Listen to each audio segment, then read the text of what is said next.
is your home for the Trojans. Girard Sports Live. Snap and leans forward, and that's touchdown number 4 for Scott Moore. Girard Sports Live is presented by Crawcan, your community technology partner. Learn more at ckt.net. Looks, throw over to Adolph, quickly down inside, wrap around Boatman, found herself in the right place, foul, and the bucket! He'll try a 3 and hits.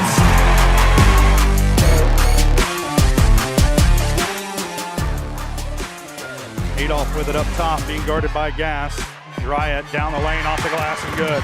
Nice instinct by Adolph to just take it to the bucket. Fielded on the short hop, fires this one across. Able to throw the runner out by a step and a half.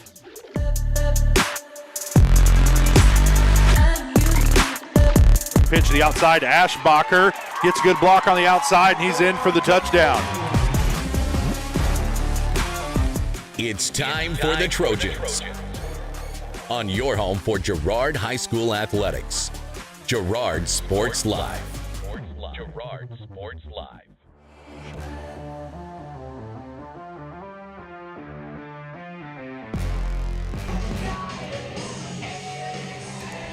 Girard Sports Live is presented by Crawcan, your community technology partner. Don't get bit by slow speeds and high prices. Get gigabit, the fastest internet in Southeast Kansas with Crawcan. To learn more, go to ruralfiber.org or see everything Crawcan has to offer at ckt.net. Good evening, everybody. Welcome out to the Raider Sports Complex in Frontenac, Kansas, for tonight's installation in a century-long rivalry between the Girard Trojans and the Frontenac Raiders. I'm Josh Lettner, alongside me, Jess Murphy, and got another good matchup in this series, Jess. Girard coming into the game 2-1, Frontenac 3-0 on the season, and looks like it's just your average garden variety Girard Frontenac game. Yeah, and they one common opponent, Colgan, where Frontenac beat them and Colgan beat Girard. But it's week 3. A lot of things change in the first 3 weeks, so we'll just hope everybody comes in here healthy and we have a good week. All right, well, let's step away for a quick break. We come back, we'll fire up the Community National Bank and Trust pregame show, take a look at some of the matchups going on around the area tonight, get you the keys to the game, your starting lineups, and eventually we'll kick it off from here in Frontenac. The Trojans and the Raiders facing off again on Girard Sports Live.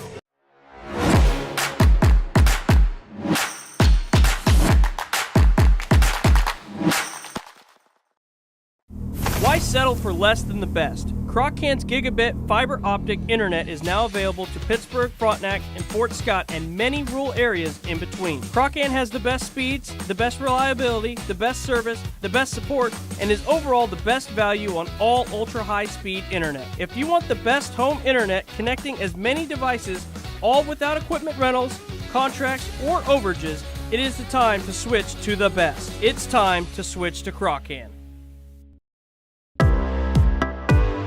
Community National Bank and Trust has been serving the area for more than 30 years with a strong commitment to the highest quality leadership and banking services.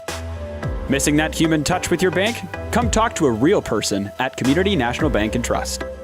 We're your local bank that's small enough to know you, yet big enough to offer the best products. Community National Bank and Trust. Federally insured, locally awesome. Member FDIC. Family owned and operated, GN Bank has been providing customers with the highest quality of financial services in a friendly and personal way for over 100 years. Whether you have personal, business, or agricultural needs, GN Bank is big enough to handle all of your banking needs, yet small enough to provide you with that personal touch you've grown to expect from a community bank. GN Bank, a proud supporter of the Girard Trojans. Equal housing lender, member FDIC. Learn more at gn-bank.com.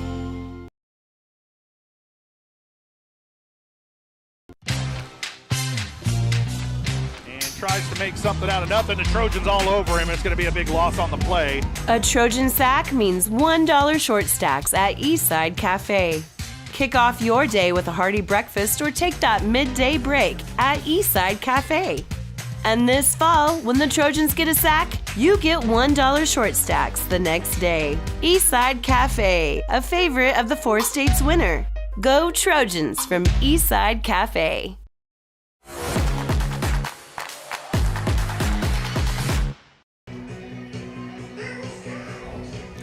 Welcome back to the Raider Sports Complex here in Frontenac, Kansas. Trojans getting set to face off against their old rival, the Frontenac Raiders. This is the Community National Bank and Trust pregame show brought to you by Community National Bank and Trust, serving the area for over 30 years. Stop in soon to pick up your very own Girard Trojan instant issue mascot debit card. Community National Bank and Trust, a proud supporter of Girard schools. Learn more online at mybankcnb.com. And Jess, we're going to take a real close look at this matchup here tonight because old CNC League rivalry, these two schools separated by about 10 miles maybe, and a lot of history, a lot of bad blood, and back in the day, the black and blue rivalry between Frontenac and Colgan was really kind of a super bitter rivalry. I remember when we were kids, Jess, there were fights in the stands, and that was just not that I condone that sort of thing, but it was a real rough rivalry between those two schools, and it often decided who went to the playoffs and who went home at the end of the year. And now Frontenac has moved up to Class 3A, Colgan down to Class 1A, so that rivalry it's for the folks our age, Jess, but for the kids, it doesn't really decide anything. I think this rivalry's kind of taken a little bit of the thunder, and it's become the more contentious rivalry, I would think. Oh, I wholeheartedly agree, Josh. It's the last, 4, 5, 6 years we've seemed to play Frontenac in the regular season, and guess who we meet week 2 or 3 in the playoffs every year? Yeah. Frontenac again. So that's right. These boys, and of course in today's world with travel ball and all this, the athletes know one another a lot better too. Yeah. And so it's like you said, it's just sometimes we like to call it a friendly rivalry, but on the field it's probably not too friendly. That's right. So let's take a look. This is just one of many games going on across the area tonight. So let's take a look at our area matchups, brought to you by Diskins Auto and Towing, 120 East Forest Avenue in downtown Girard. Diskins offers 24-hour towing, can repair all makes and models. To learn more, contact Diskins Auto and Towing at 620-724-8100. First in Class 2 1A, Pleasanton at 1 and 2 travels down to Pittsburgh to take on 2 and 1 Colgan. In the old SEK League, Coffeyville at 1 and 2 travels to winless Independence as they try to pick up their first victory of the season. They're at 0 and 3.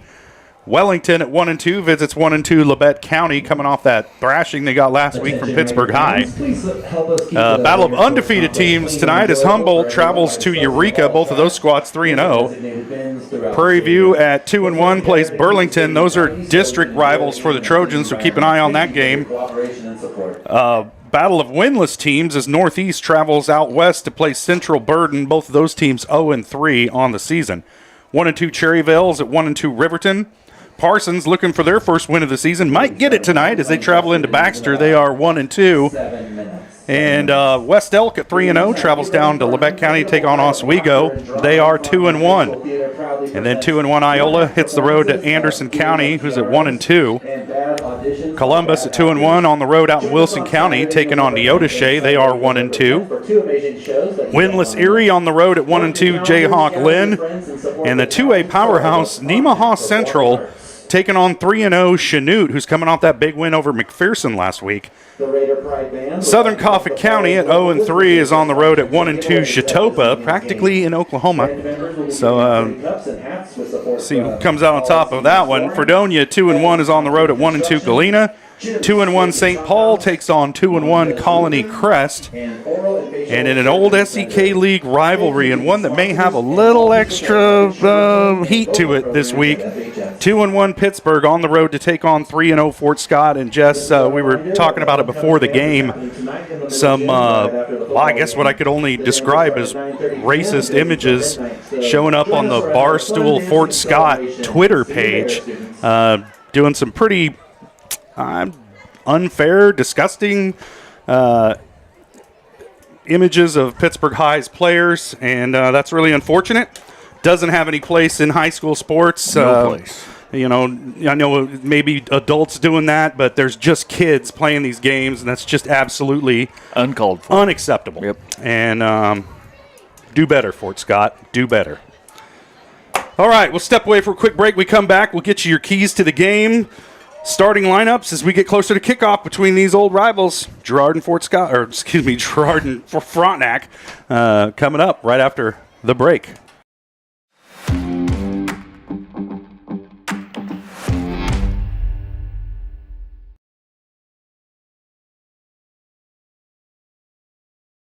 From the phone call to the service call, Roto-Rooter is there with fast and reliable sewer and drain service. From repair and replacement to septic and grease trap pumping, Roto-Rooter is here for you. With video inspections, Roto-Rooter can identify the exact issue to get the repair done quickly and correctly. Complete sewer line repairs or replacements, Roto-Rooter has you covered. Serving Crawford, Bourbon, and Cherokee counties, Roto-Rooter, 620-231-5630.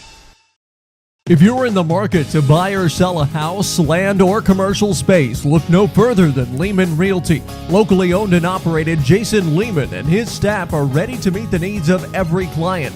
When it comes to your listing, you can trust that Lehman Realty will take the time to get to know you and your property. Lehman Realty is a proud supporter of Girard Trojan Athletics. Learn more at www.lehmanrealty.net. or call Jason at 620-724-8020. The first one here is a 2017 Ford Focus with only 21,000 miles. That one's not for sale though. I'm going to probably keep that one. Hi, my name's Eddie. 2016 Chevy Malibu with only 13,000 miles, but I might hang on to that one too. So let me show you the next one. Ford F-150, but that one's going to stay with me too. So let's go down to the next one here. Hi, I'm Eddie. 2017 F-150, so we have 3 of them. I could probably let that one go.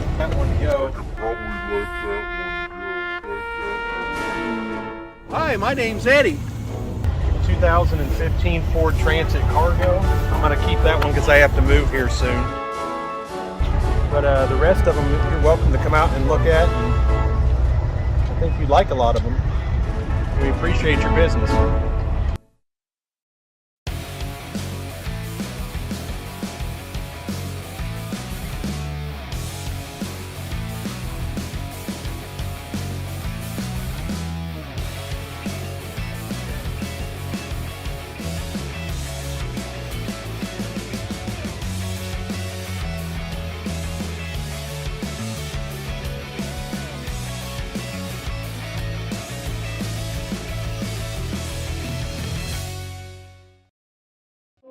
Unbelievable amount of devastation. I've never seen anything like it. We had a beautiful barn that was gone in 20 minutes.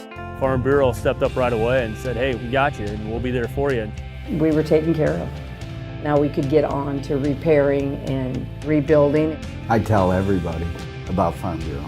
We're fortunate to say we have good coverage with good people doing it. Contact Judd, Lori, Lisa, or Amber in Girard for all your insurance needs. Hello, Four States. This is Jay Hatfield with Jay Hatfield Motorsports. We've been serving the Four States area with motorcycles, ATVs, and side-by-sides, plus offering you parts and service since 2005. We have 2 convenient locations, Pittsburgh and Joplin, selling quality brands such as Polaris, Kawasaki, Yamaha, Can-Am, and Suzuki. Jay Hatfield has a huge inventory available for immediate delivery. We offer financing options and an extensive selection of accessories. Most important, we're making deals. Come in and get your fun started today at Jay Hatfield Motorsports in Pittsburgh or Joplin.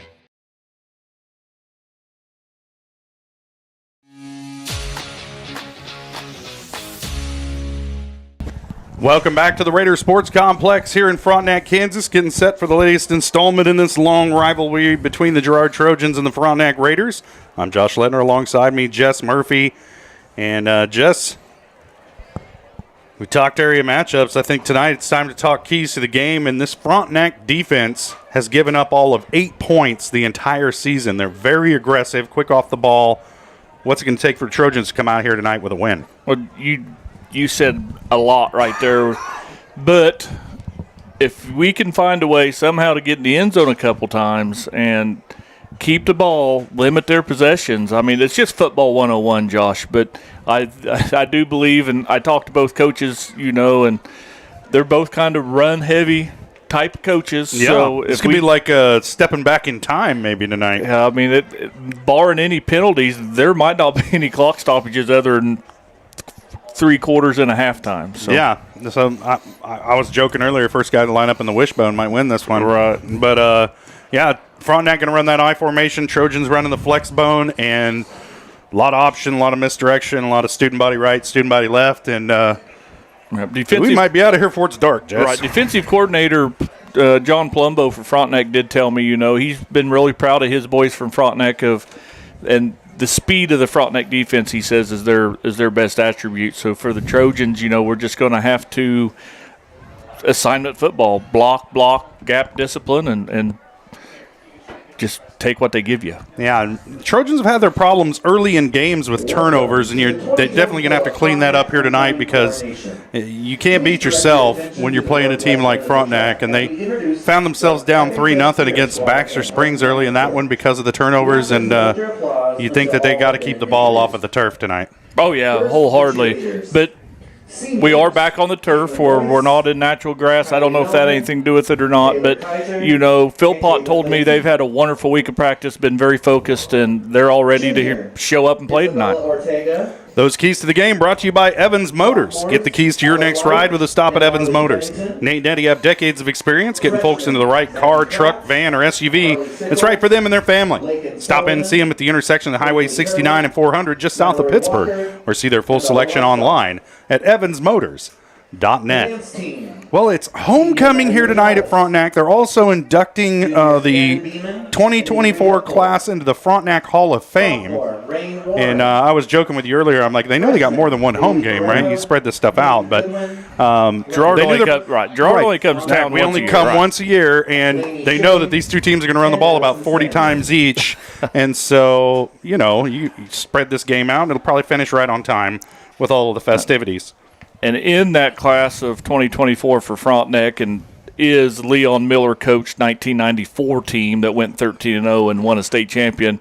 Those kids are all a couple years behind us, Josh, but I know a lot of them. And yeah, not behind me, old man. 94 is right on time. So a lot going on here tonight in Frontenac. We're also going to have a football game between the Trojans and the Raiders. We promise you that. We're about 17 minutes away from tip-off or kickoff. Listen to me, man. I'm jumping ahead to basketball season. But we'll step away for another break. When we come back, we'll get you your starting lineups as we get closer to kickoff from here in Frontenac. Trojans and Raiders coming up soon on Girard Sports Live.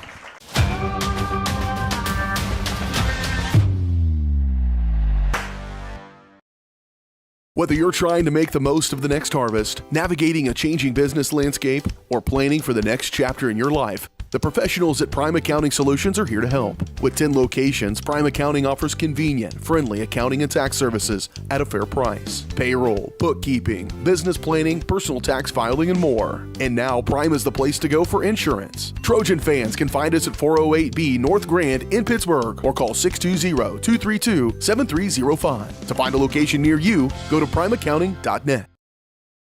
Chicken Annie's of Girard is something to crow about. Their family-style restaurant continues a Southeast Kansas tradition with their specialty, fried chicken, plus famous homemade onion rings, chicken and noodles, and so much more. And of course, their delicious homemade pies. Dine in or carry out available. Chicken Annie's of Girard has the best value, flavor, and service in the area. Stop in soon or call for catering. 620-724-4090. Communicating with current and potential customers is a must in the world of business. Advertising is nothing more than communication and an invitation. Look no further than Norris Advertising, offering a wide variety of services from billboards, radio across the 4 states, and digital ad services like ZTV, YouTube, geofencing, streaming, and more beyond the local view. Looking to upgrade your storefront? Norris Advertising is your go-to for local digital sign sales. Norris Advertising. Get your ads to work. From the football field to the bean field, the right equipment can make all the difference. Gear up for harvest, expand your fleet, or grow your business with Tyler Jackman at Big Iron Auctions. Tyler can improve your operation conveniently, efficiently, and effectively. And if you're selling one piece or the whole operation, Big Iron can connect you with over 750,000 registered bidders. Buying or selling, go big. Big Iron Auctions. Call Tyler Jackman at 620-404-8115. BigIronAuctions.com.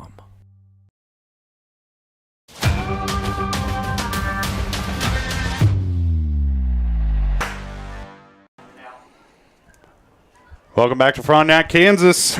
Nothing but royalty down on the field tonight. It's homecoming here in Frontenac. They're also inducting the Hall of Fame class tonight, so much pomp and circumstance going on here tonight in Frontenac. But all of this stuff will probably allow us to get out of here at the normal time tonight because these two teams might throw 3 passes combined in this game.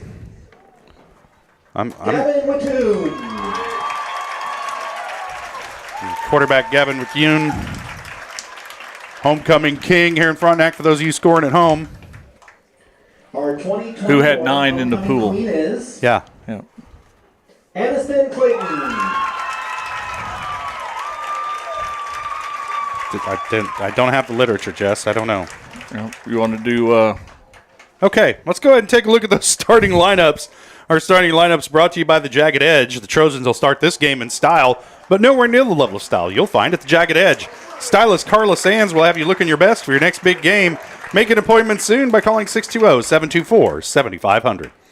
All right, we'll go Frontenac defensive starters first. They're going to run out their number 3 senior Wyatt Frazier, number 6 sophomore Brock Weimers, number 7 sophomore Jacob Murphy, number 9 senior Gavin Whithune, number 11 senior Lorenzo Burke, number 20 senior Caden Chance, number 23 senior Jaden Houghton, Jaden Houghton, number 12, number 24 number 10 number 24 sophomore Luke Sneed, number 30 senior Dominic Riccardi, number 40 senior Caden Long, and number 58 senior Moose Beckham. And if you're counting, Frontenac starting 8 seniors on that good defense of theirs. That might be the secret, Jess. Yep, could be. Have a bunch of seniors. So we'll go offensive starters for the Trojans. They're going to run out there. Number 9, Zach Pinckney. He is a 5'9", 151-pound junior. Number 12, quarterback Ben Cullen, a 6'2", 180-pound sophomore. 21, Aiden Ashbacher, 5'9", 140-pound junior. Number 25, Levi Blair, a 5'10", 175-pound senior. Number 35, Mason Gilmore, a 5'8", 154-pound senior. Number 40, Scott Moore, 6'5", 230 senior. And then the boys up front getting it done, 53, Owen Murphy, a 5'10", 155-pound junior. 55, Blake Brokaw, 5'11", 195-pound, and just a sophomore. Number 70, Caleb Humble, 5'8", 240 junior. Number 73, Aaron DeBrava, 6'2", 240 senior. And number 75, Zach Benzo, 5'10", 340 is going to be your center. Woo! All right, there's your starting lineups brought to you by the Jagged Edge. We'll take a quick break when we come back. We're about 10 minutes away from kickoff. We'll have it eventually. Jeffs and I are just going to wax philosophical until that happens. On the other side of the break, you're watching Trojan football on Girard Sports Live.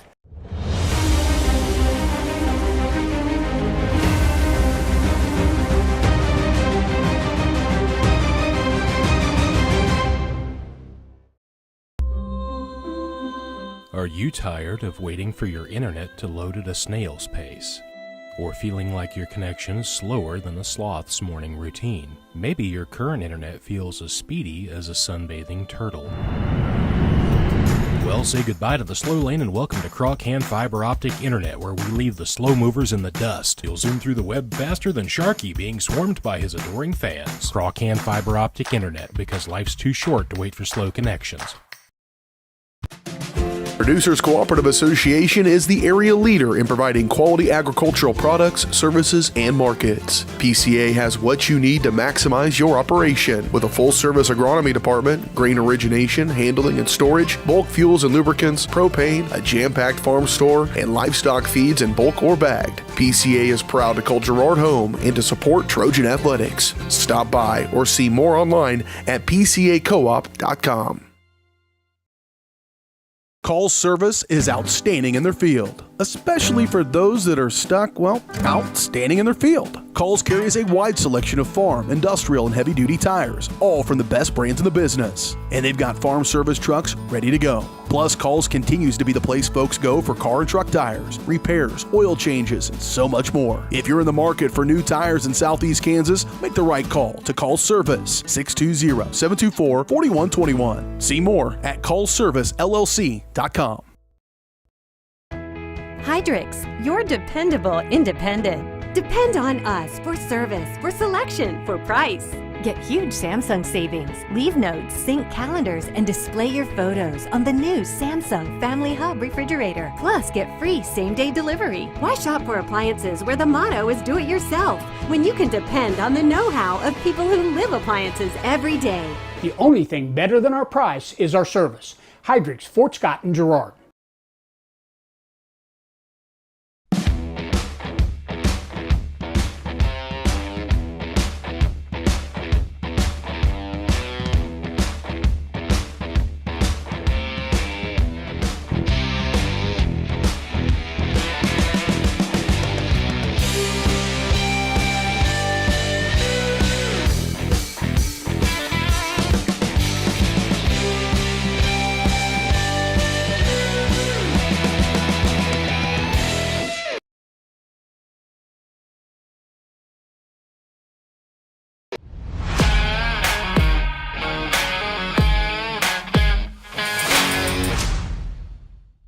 Welcome back to Raider Sports Complex here in Frontenac, getting set for tonight's matchup between the Girard Trojans and the Frontenac Raiders.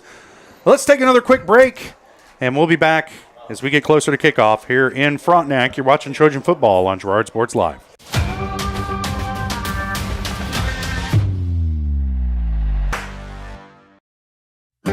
A partner in your fields and in your success. That's what you get with Murphy Seed. Channel seedsman Matt Murphy knows your fields and can recommend the elite seed products designed to perform in your area, maximizing the profitability of every acre. With Murphy Seed, you'll get year-round, hands-on, customized service. To learn more, call Murphy Seed at 620-249-6419. Your partner at every stage. Matt Murphy and Murphy Seed.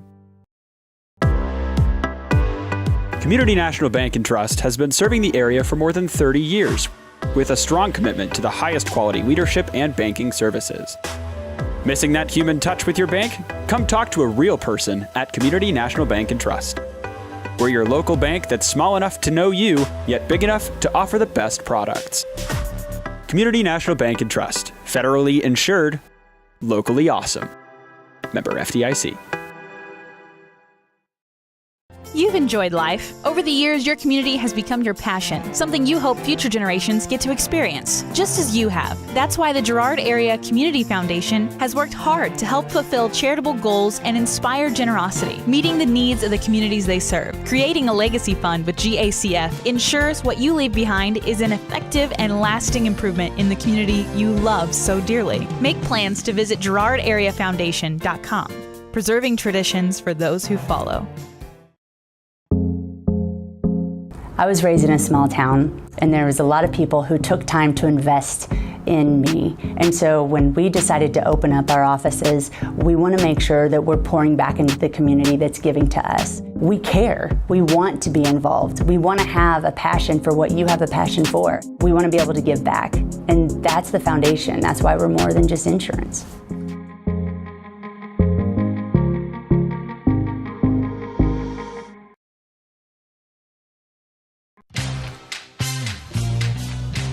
Tries to make something out of nothing. The Trojans all over him. It's going to be a big loss on the play. A Trojan sack means $1 short stacks at Eastside Cafe. Kick off your day with a hearty breakfast or take that midday break at Eastside Cafe. And this fall, when the Trojans get a sack, you get $1 short stacks the next day. Eastside Cafe, a favorite of the 4 states winner. Go Trojans from Eastside Cafe. Farmers Bank is a proud supporter of Girard schools. For generations, Farmers Bank has worked with local leaders, businesses, and residents to help shape the future of Southeast Kansas. Farmers Bank is proud to have helped with the growth and development of the communities we serve. As partners in business and friends in life, Farmers Bank is looking forward to a brighter tomorrow. Farmers Bank, with locations in Hepler, Walnut, St. Paul, and Girard. Equal housing lender, member FDIC.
Welcome back to the Raider Sports Complex here in Frontenac. Got to listen to the Frontenac Choir singing our national anthem as we're getting set for the coin flip tonight, leading up to kickoff from here in Frontenac, Trojans and the Raiders. Activity programs at Frontenac High School. I would guess this rivalry goes back over 100 years. I don't have the stats on that, but well, I know it's over 30.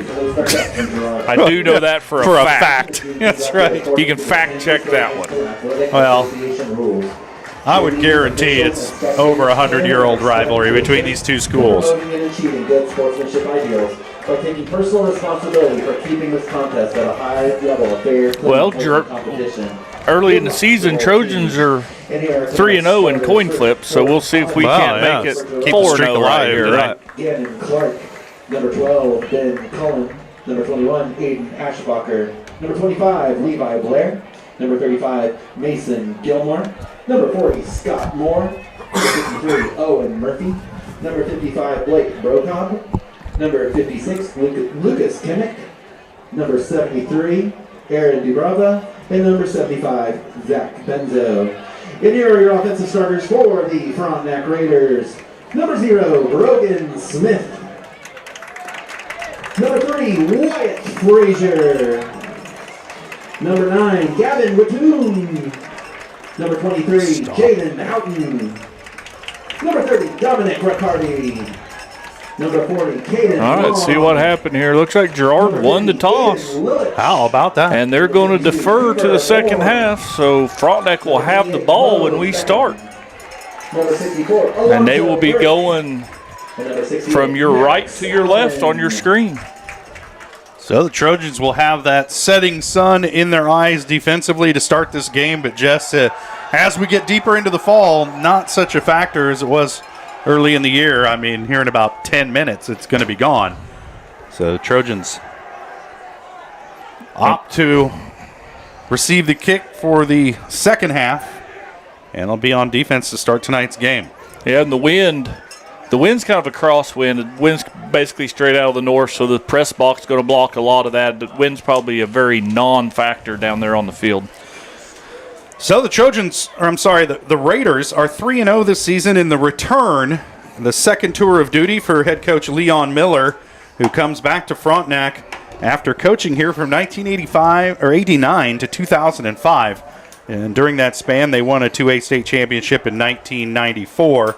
That, of course, happened after head coach Mark Smith left back in February to go to Pitt State to be their wide receiver and passing game coordinator.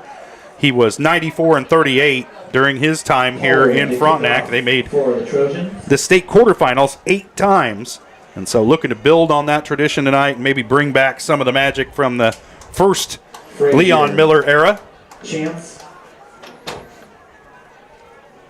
Their offense, they ran the ball for 2,000 yards last year offensively, and that's before Leon Miller came here, Jess. So, they're probably looking to top that number this year.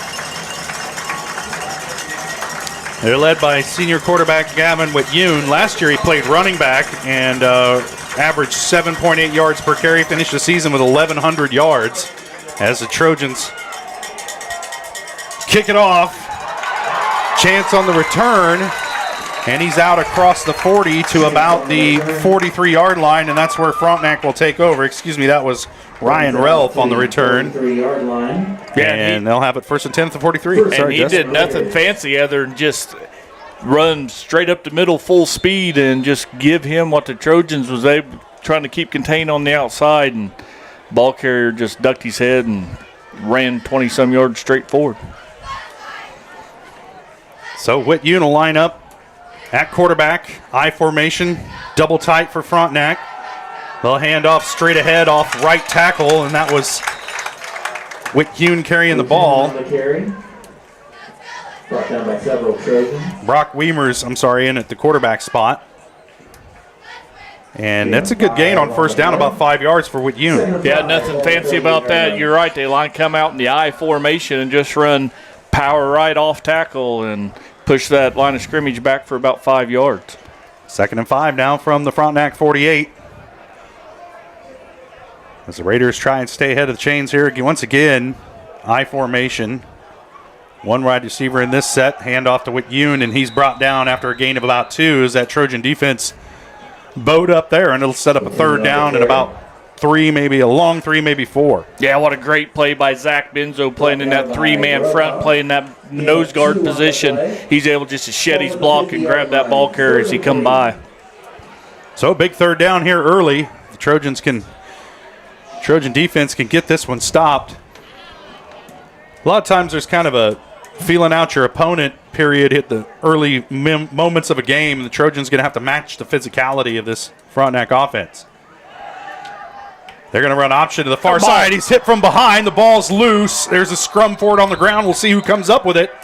And Girard players are signaling that they have it, and they do. An early turnover for Frontenac gives Girard the ball in excellent field position at their own 43. And now the Trojan offense will have a chance to light the lamp. Yeah, Frontenac was running an option play over the right side, and that interior lineman for the Trojans trailing it from behind, able to force a fumble, and good job by the Trojan defenders to jump on it.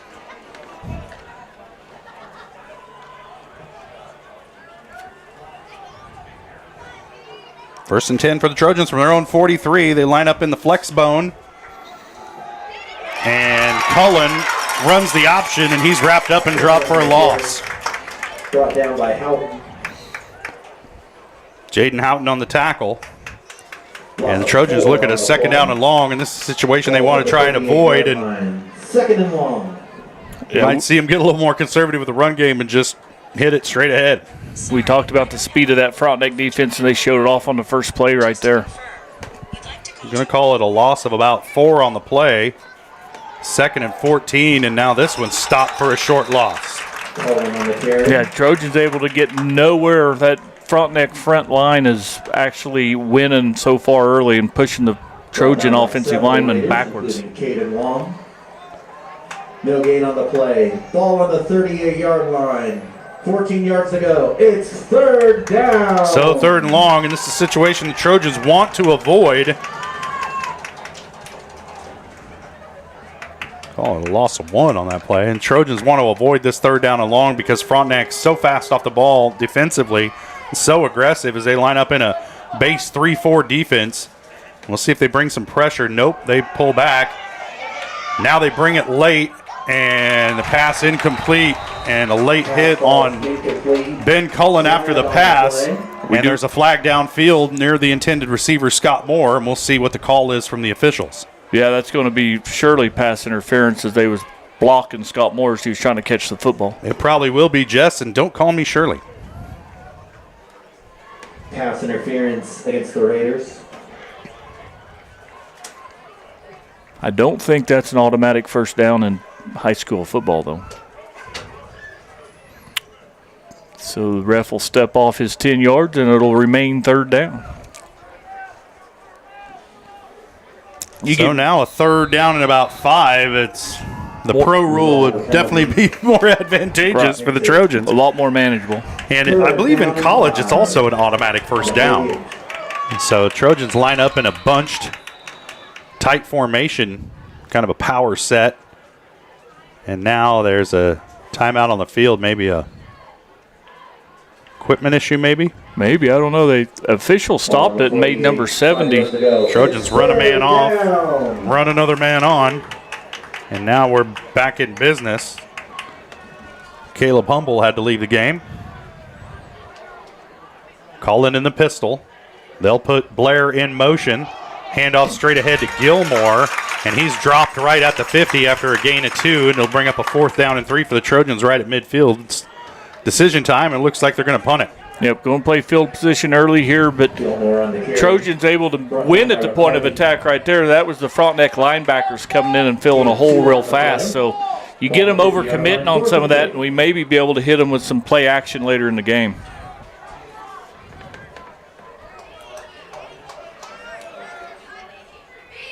So Zeb Poland on to punt it away for the Trojans. Fields a snap, high punt, end over end. Fair catch called for and made at about the 17-yard line. Wyatt Frazier with the fair catch. By Looked like Easton Clark. Oh, no, I'm sorry. By Wyatt Frazier. A good punt there by Poland under extreme pressure. Frontenac Raiders was able to get 2 guys in Poland's face, but he just booted it up and over him. Give the Raiders a long field here. 8:29 to play, first quarter. We're scoreless here in Frontenac on a beautiful night for high school football.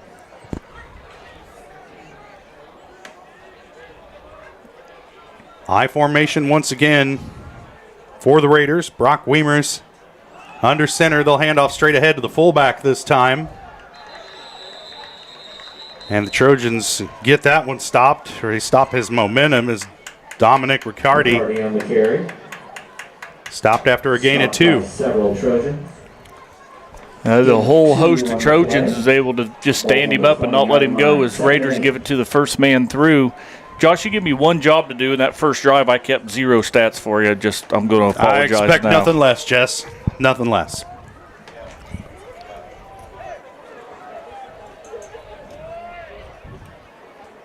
High formation once again. 2 wide receivers in this set for Frontenac.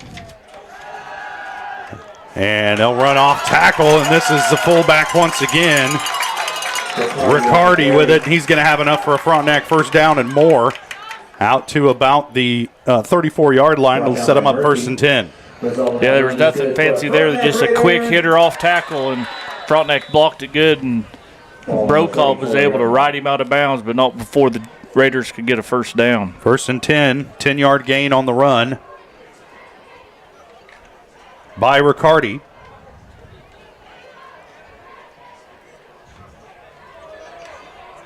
Weimers again under center. Riccardi and Wittune in the backfield behind him in the eye. He's back to pass, looking downfield, has a man. It's picked off. Aiden Ashbacher picks it off for the Trojans, and they've turned the Raiders over on 2 possessions in a row, and the Trojans will take over in Frontenac territory at the 47. Yeah, what a great job of Ashbacher staying on his receiver, reading the quarterback's eyes, cuts in front of there, and is able to secure the catch. Great play, Aiden Ashbacher. You better write that stat down, Jess.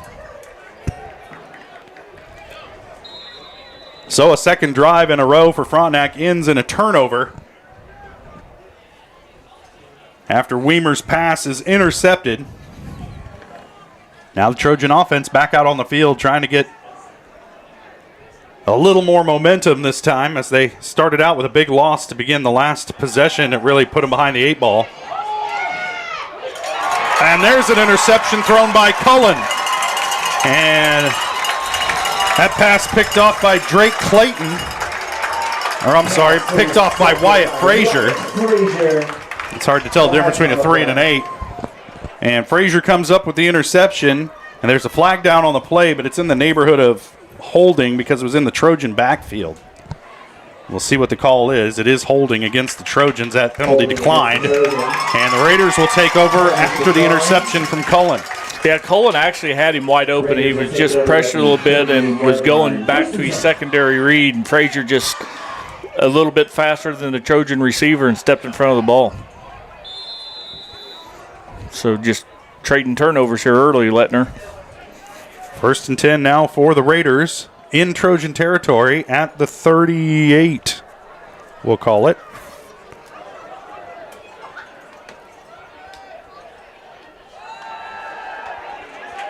That pass, or pitch outside, running near side. Chance on the carry. And it's a good gainer. Brought down by Ashbacher. Gain of 8 on the play. Aiden Ashbacher with the tackle, but it's going to set him up 2nd down and 2 at the 31. Balls on the Adrian Newton did a good job that time, too, of getting his head in there. Abel actually knocked his helmet off. He had to step out for a play, but Newton from the cornerback was able to get rid of his receiver, but it was still 8 yards downfield.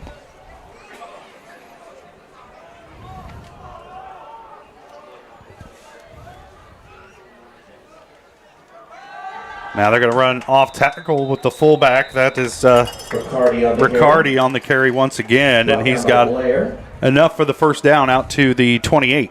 Yep, Levi Blair playing outside linebacker makes the tackle, but not before the Raiders could get their first down. Ball on the 28-yard line. Call it a gain of 4 on the play. First down and 10 for the Raiders at the Girard 28. As they stick with this I formation with Hune back in at the tailback spot. He's going to get the ball off left tackle. Trojans do a good job of standing him up at the line, and a flag comes in late from behind the Frontenac line. We'll see what the call is here from the white hat. And it's going to be holding against the Raiders.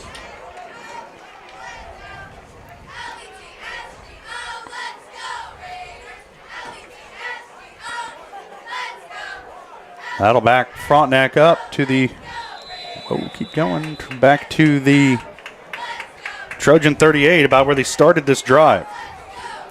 And it'll bring up a first down and 20.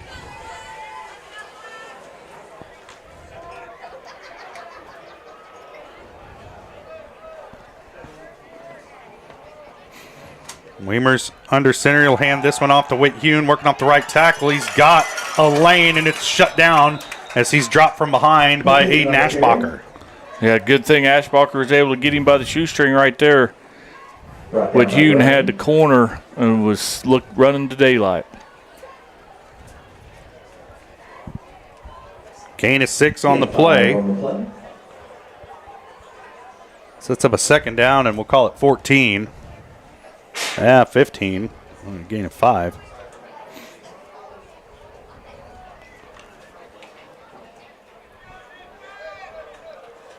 Whit Hune rushed for over 1,100 yards last season, so you know the Frontenac Raiders want to feed him. There's a timeout on the field. Frontenac wants to talk it over. We'll take a timeout as well. Trojans and the Raiders scoreless here in the first quarter from Frontenac. You're watching Trojan football on Girard Sports Live. Sophomores right now.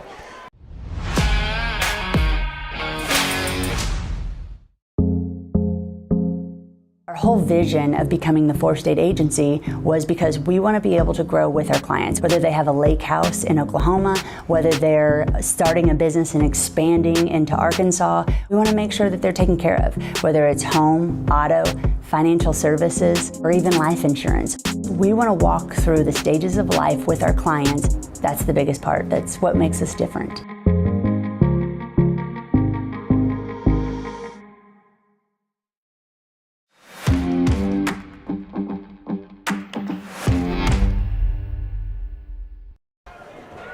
Welcome back to the Raider Sports Complex in Frontenac, Kansas on this beautiful night.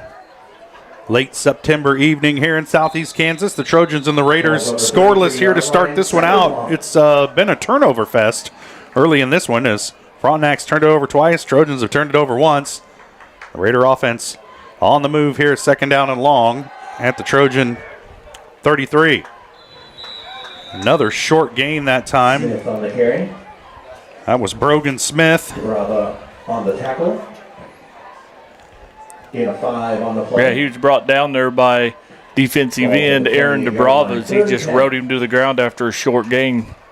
Smith, the sophomore quarterback, also plays some defensive back as well for the for the Raiders. Big third down right here, Josh.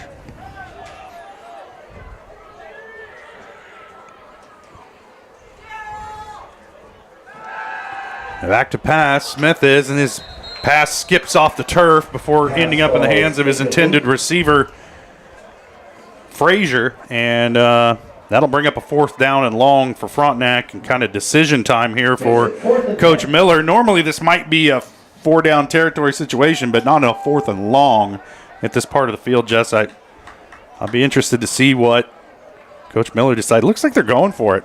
Yeah, he hasn't brought anybody in, or he's going to run the play clock down and talk about it. Watch for the double reverse flea flicker. Something. Yeah, I'm surprised they threw it on third down right there if they was going to go for it on fourth down. Yep. Smith gets the snap, looking to pass. Going to throw it downfield. Coverage is pretty good. Levi Blair right there to knock it away at the last minute. And the Raiders will turn it over on downs. Turnover on downs. Yeah, just a touch underthrown. Levi Blair is actually beat by a step, but the ball was thrown back shoulder, and Levi did a good job of making up some ground and get a good pass deflection. So the Raiders opt to go for it on fourth down and 11. The pass is incomplete. The Trojans take over on their own 28, so essentially, Jess, I guess in that part of the field, not much harm there for Frontenac to go for it as the Trojans come out, lined up in the flex bone. Siler Salmon's in at quarterback. He'll hand off straight ahead. I believe that was Gilmore on the carry, and it was, and he'll pick up about 2 on first down. Yeah, still Trojans not being able to win that point of contact at the line of scrimmage. So I do want to brag a little bit. I thought Philpott did a wonderful job last week at Baxter calling plays and got into a real good groove, and Trojans just moved the ball at will. So hopefully we can get that going against this a lot stiffer Raider defense. Trojans a little bit behind the sticks here now. It's 2nd down and 8. As they hurry to the line, and now the officials are calling a timeout. I think the Trojans want to talk it over. Scoreless here in the first quarter in Frontenac. Lots of turnovers, not many points. We'll take a quick break and we'll be back. You're watching Trojan football on Girard Sports Live.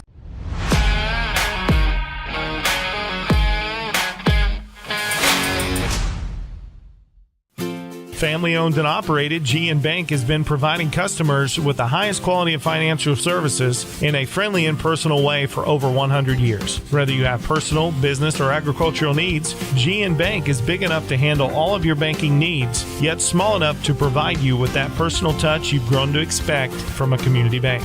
GN Bank, a proud supporter of the Girard Trojans. Equal housing lender, member FDIC. Learn more at gn-bank.com.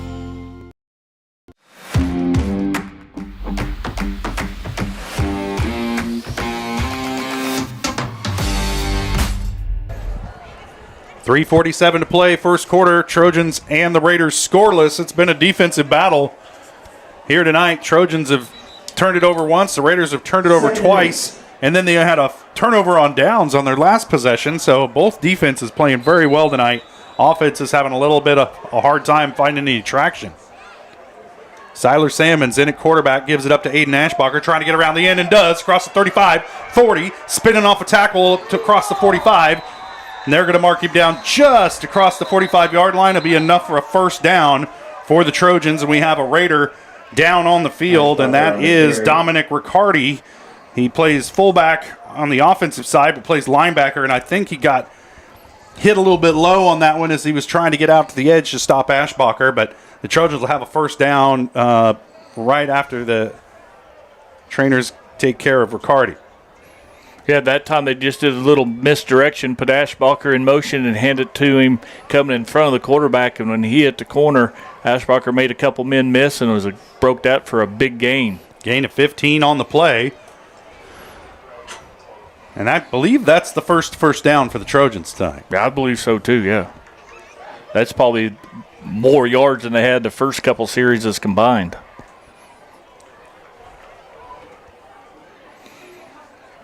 Well, we mentioned earlier that Frontenac's offense last year rushed for 2,000 yards on the season. Whit Yoon had 1,100 yards.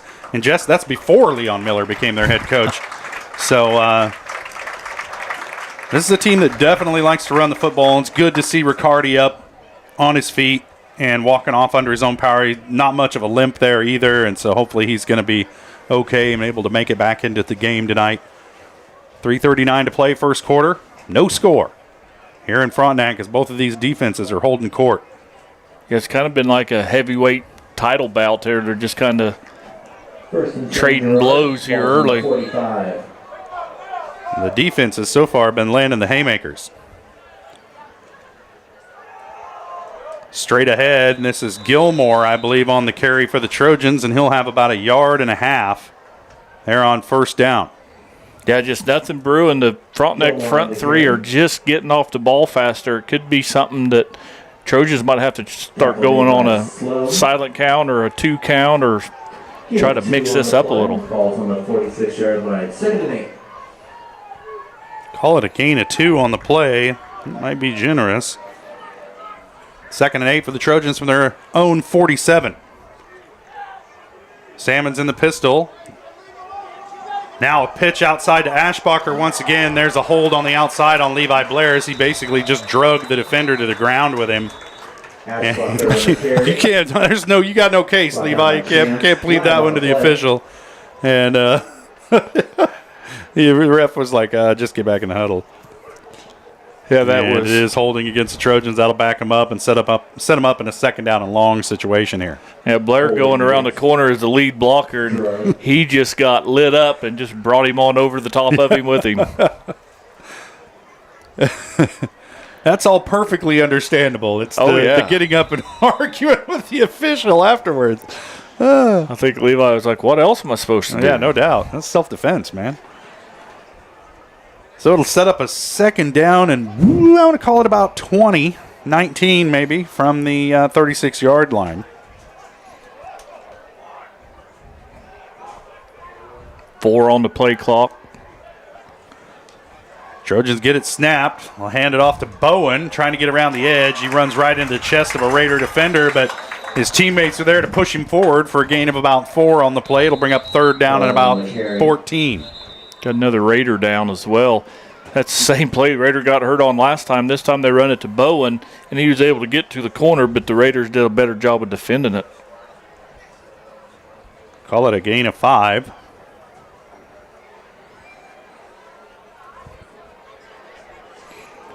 It's good to see him try and get the ball into Bowen's hands because he's a shifty playmaker and only picked up 5 there, but he's a guy who could hurt you on any play. Oh, he could take it to the house any time, and we've talked about trying to get the ball in some playmakers' hands. I know Philpott likes to keep it simple. You know, we kind of jokingly up here, Philpott likes to run the football, but when you have a Bowen and a Scott Moore, sometimes, you might have to mix some things up to get the ball in their hands and see if you can't one-on-one them on the outside. Yeah, if the Trojans don't feel comfortable throwing it too far down the field, you might be time to look out for some wide receiver screens. You've got a lot better view over here through an open window, I'm just saying. That's right, Jess. That's right. I can't see a number. It's not just your contacts, man. Not just your contacts. I can't see a number either.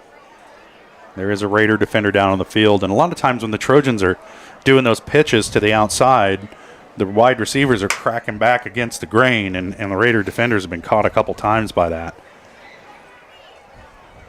And when wide receivers block someone who's bigger, which is pretty much everyone on the field, they go low. Yep. That's just kind of how it works. And again, it's Riccardi.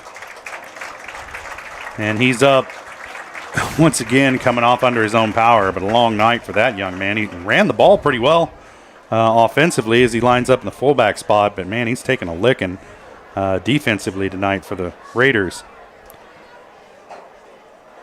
First guy to the ball, sometimes first guy to the block.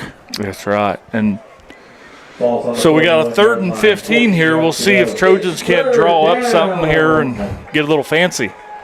3rd and 15 from the 41. 3 wide receivers in this set. Scott Moore and Gavin Clark in the lineup. Now Bowen gets the pass over the middle. He's across the 45 to about the 48. Ran into his own blocker, kind of stopped his momentum there as he might have been able to break that one for a first down, but it's going to set up a 4th and about 6 here in decision time for Coach Philpott, and I think he's going to run the punting unit on, and he does. And right on cue, I take it somebody might be listening to our broadcast as they set up a screen pass and get the ball in Bowen's hands, and he was one step away from maybe blowing that one up.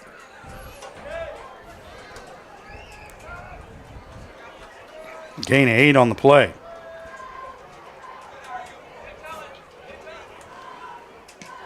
Poland gets the punt away. End over end affair. Fair catch again at about the 28-yard line by Frazier, and that's where Frontenac will take over on their next possession. Yeah, again, another great punt by Zeb Poland. And I mention it every game. There's a third aspect to a football team that's not always offense and defense. Sometimes special teams can keep you in it. It's flipping field position right there. Good job again by Poland. My stat sheet's a mess, Jess. Yours is blank. I've got 3 tally marks on it. Minute 18 left to play here in this first quarter. We're scoreless as the defenses are winning the battle so far tonight. Frontenac out in the I formation. A handoff to the fullback straight ahead. I don't think that's Riccardi. I'm just going to go out on a limb. And it wasn't. That was Jacob Murphy on the carry, and he'll pick up a yard. Ball's on the 19-yard line. 2nd and 9. I'll give the assist tackle to the whole front 5 of the Trojan defense right there. Now the Raiders kind of behind the sticks. 2nd down and 9. 2 wide receivers in this set. Hand off to Whit-Yoon, working off the right side of that line. And he's going to be close to first down as he picks up about 7 yards. It'll set up a 3rd down and 2. Yeah, Trojans defenders were good. They're quick to get there. But Whit-Yoon just drug about 3 or 4 of them on forward 3 or 4 yards and just, 2 yards short of the first down. Yep, 3rd and 2 at the 26. They need to reach the 28 for a first.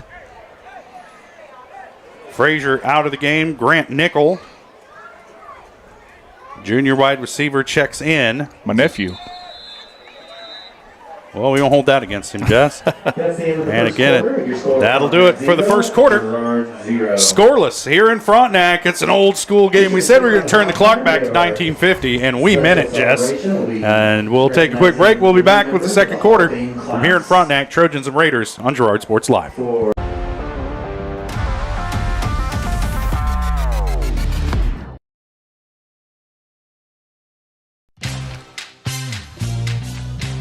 Tries to make something out of nothing. The Trojans all over him. It's going to be a big loss on the play. A Trojan sack means $1 short stacks at Eastside Cafe. Kick off your day with a hearty breakfast or take that midday break at Eastside Cafe. And this fall, when the Trojans get a sack, you get $1 short stacks the next day. Eastside Cafe, a favorite of the 4 states winner. Go Trojans from Eastside Cafe. More than just your neighborhood pharmacy, Mathis Drug is your hometown partner in health. With pharmacist Bria Scheibe and an experienced, highly trained staff, Mathis Drug is ready to serve you. And now, Mathis Drug offers comprehensive compounding, which is one of the few pharmacies in Southeast Kansas with this convenient on-site service. From medications to expert advice, call 620-261-9779. Mathis Drug Store, where community and care come together.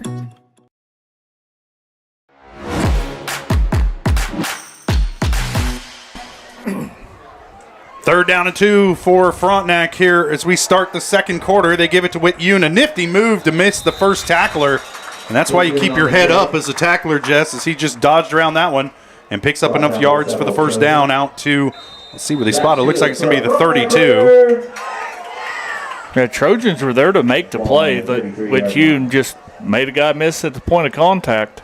But there was 3 Trojans right there, so call it a gain of 5 on the play. Sets up a 1st down and 10 for the Raiders. And we'll see how hard they want to ride with Hume tonight because he's been their best offensive option so far. Back to pass. Nice connection. That one's caught by Jaden Houghton.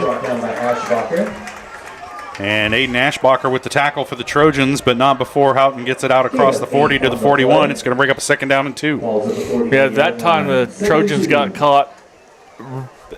They were, 10 in the box. They all come forward, and they recognized pass and was just late getting back.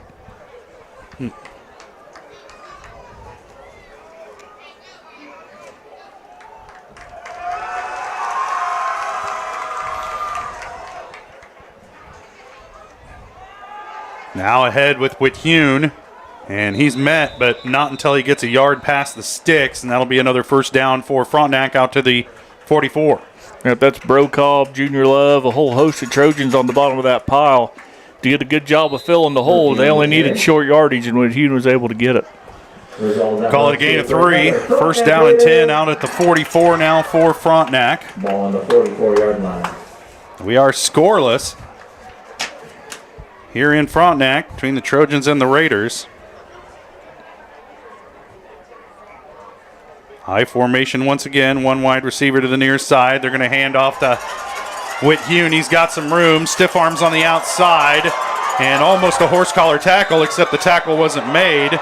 And then Ashbacher rides Whit-Yoon out of bounds, and there's flags because he threw him down probably 5 yards out of bounds.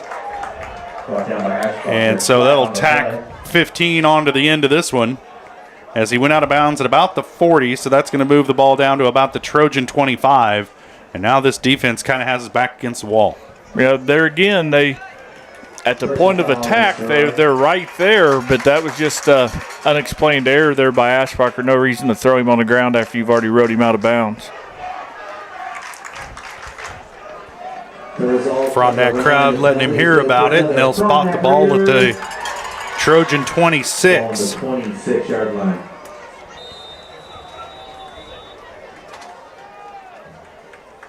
It was a gain of 16 before the penalty.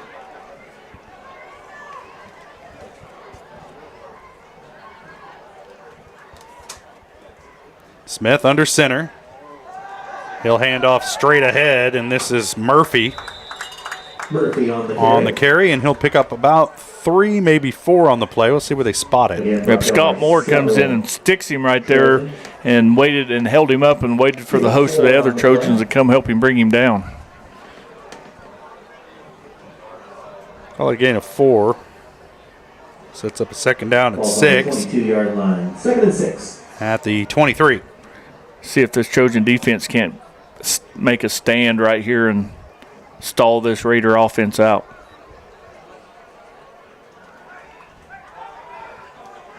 Tight formation, kind of a power formation here for Frontenac. They're going to pitch it to Whit Hune going off the left side. He makes another man miss, throws another defender off, and he has enough for the Frontenac first down. That's a physical run by Gavin Whit Hune out to about the 12-yard line.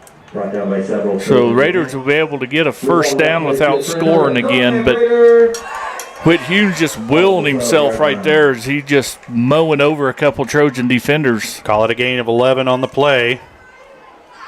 1st and 10 deep in Trojan territory.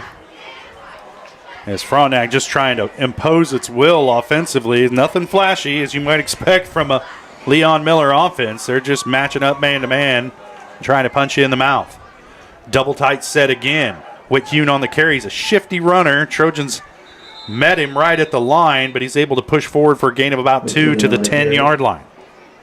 Yeah, there was nothing there. Trojan front 3 was able to just slide with their blockers and fill all the holes and not allow Whit Hune to find one. Ball's on the 10-yard line.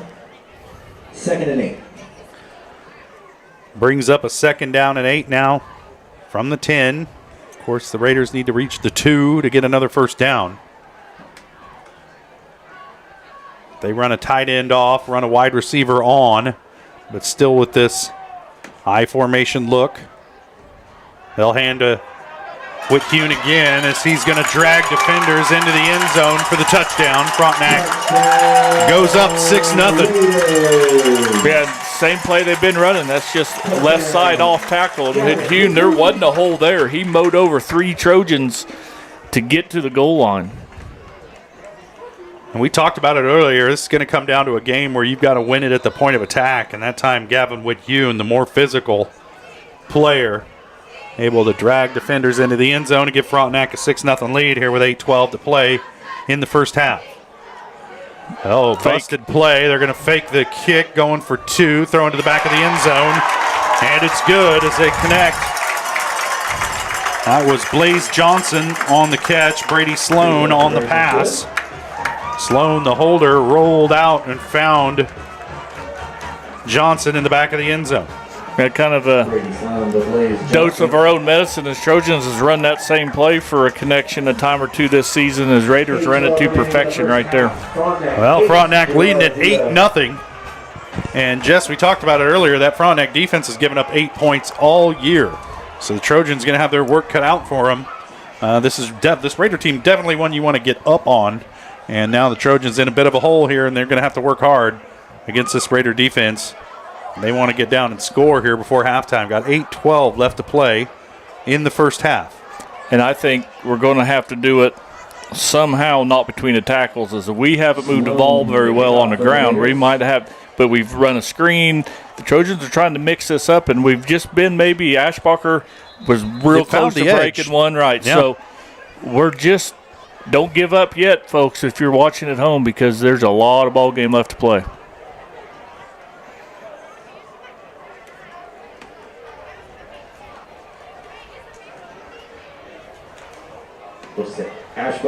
to receive for the Trojans. Everyone, get up and make some noise for the kickoff. Kyle Sloan set to kick it off for the Raiders. Moore and Ashbacher back to receive for the Trojans.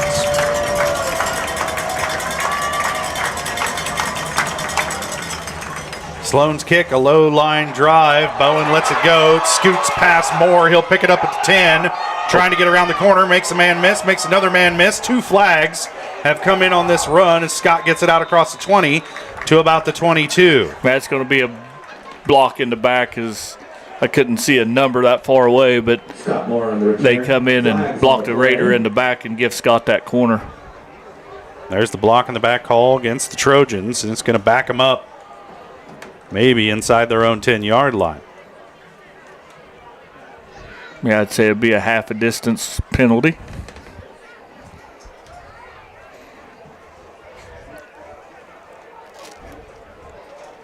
And it's from the spot, I believe.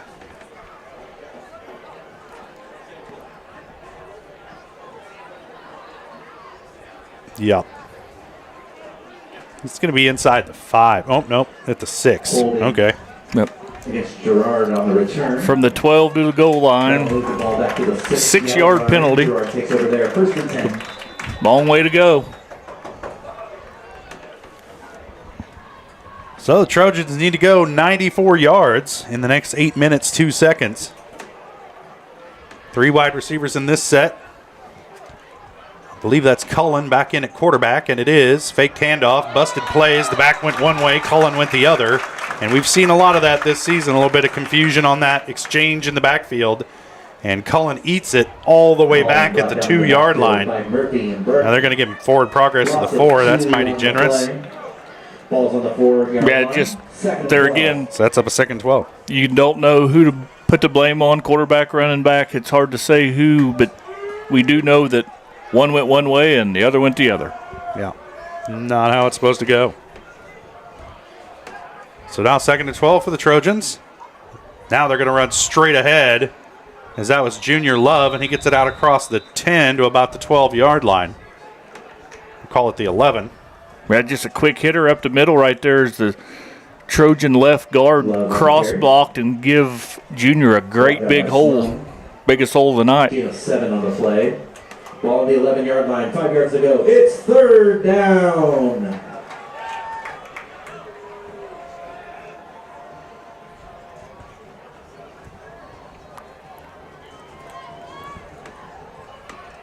Third down at about 5 now for the Trojans.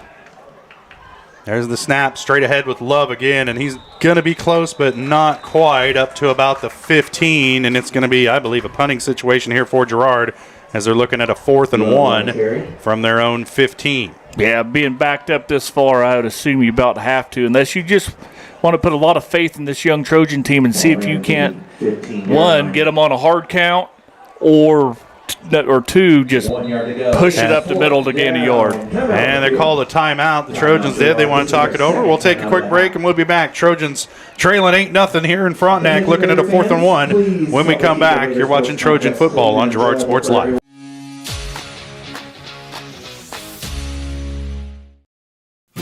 Family owned and operated, G&B Bank has been providing customers with the highest quality of financial services in a friendly and personal way for over 100 years. Whether you have personal, business, or agricultural needs, G&B Bank had to. Yeah. But there's no place for that. It did tear up a lot of needs. Certainly not. Certainly not. It sets up a 2nd down, and I want to call it about 20 for the Trojans. That time Ashbacher wrapped up, spun around. I thought he was going to break through there, but the arm tackle held. And he's dropped after a very short gain. It's going to set up a 3rd down and about 19. Yeah, one of the Raider defenders had him by his shoe top, and Ashbacher was unable to get free as he spun out of the tackle, but Raiders was able to keep him by the leg and drop him in his tracks.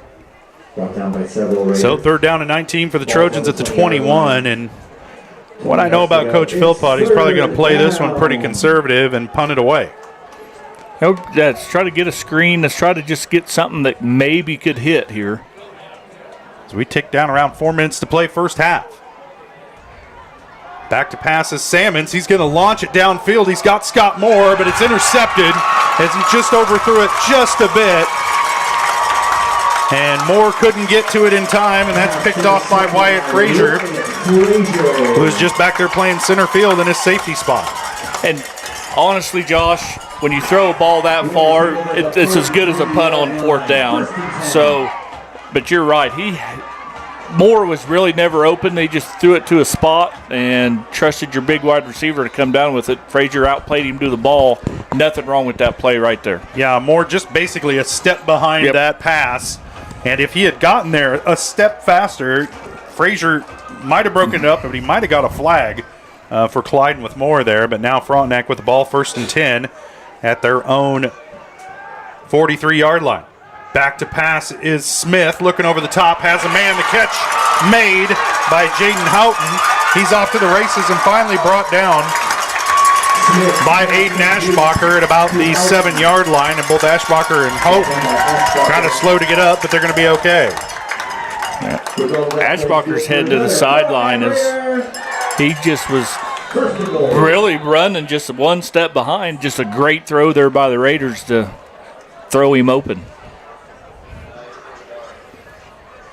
And we talked about the speed of the Raiders' defense. It looks like they're the same players that play offense because they're pretty fast too. 1st and goal for the Raiders at the 7. They'll line up in that I formation. No wide receivers here. It's a power formation. Hand off to Houghton.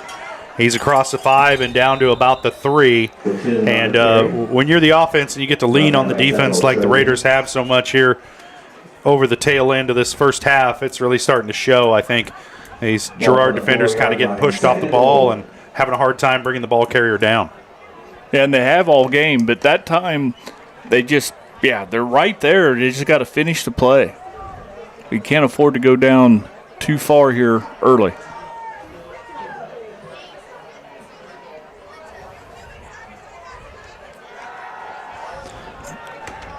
And that one, a good stand by the Girard defense as they blow it dead.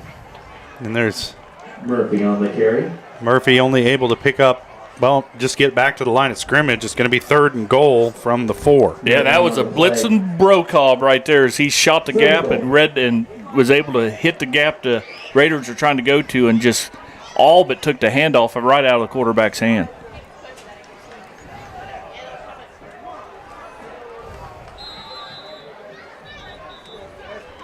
Timeout, Frontenac. Raiders want to talk it over. We'll take a timeout as well. 2:19 to play first half. Trojans trail it by 8. You're watching Trojan football on Girard Sports Live.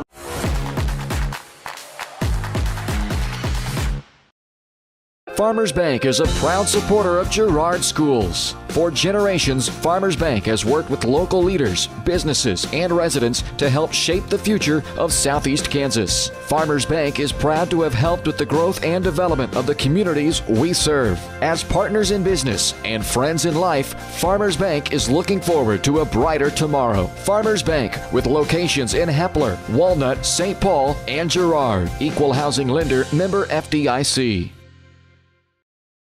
Communicating with current and potential customers is a must in the world of business. Advertising is nothing more than communication and an invitation. Look no further than Norris Advertising, offering a wide variety of services from billboards, radio across the 4 states, and digital ad services like ZTV, YouTube, geofencing, streaming, and more beyond the local view. Looking to upgrade your storefront? Norris Advertising is your go-to for local digital sign sales. Norris Advertising. Get your ads to work.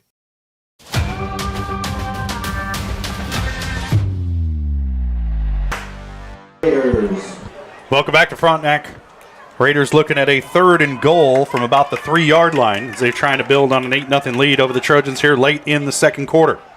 Quick pitch outside to Gavin Whitune. He's got good blockers out in front of him. A flag down from the edge, and then 2 more flags fly in late. And I think Levi Blair is going to get another personal foul here. Yeah, it's going to be 2 separate penalties, one on each team. And I think there's going to be a hold on the outs coming from the official on the far side, and then 2 flags flew in late as Blair was scrapping on the ground. It looked like with Aiden Lilich. Holding against the Raiders. Nope, they didn't get Levi. They just got the hold. Well, fortunate for Blair as he was giving Lilich a little extra on the ground. but that'll back the Raiders up to about the 14-yard line. And it's going to remain third down. 3rd and goal from the 14. And the ball back to the Girard. And it's see if they put it in the air again. I think I've seen more passes out of this Leon Miller offense, Jess, than I've seen maybe in my whole life out of a Leon Miller offense. But if you can make it work, if you can do it, it's really been part of their game tonight. Smith rolling near side, looking downfield, going to throw it up. And it's broken up, incomplete. It'll set up a 4th down and goal from the 14 as I think, was that? Scott Moore got a hand in there. Got those long arms out there. He's 6'2", and got the arms out there and knocked that one down at the last possible moment. Yeah, it was a good play. It was what they're going to call a flood route. Raiders send 3 receivers to the corner of the end zone, and the Trojans had defenders there. And Scott Moore, like you said, with that long wingspan, was able just to get a fingertip on it and knock it down. Bring up 4th down here. It looks like they're going for it, Jess. I don't blame them. Hit the 14. Got to get in the end zone.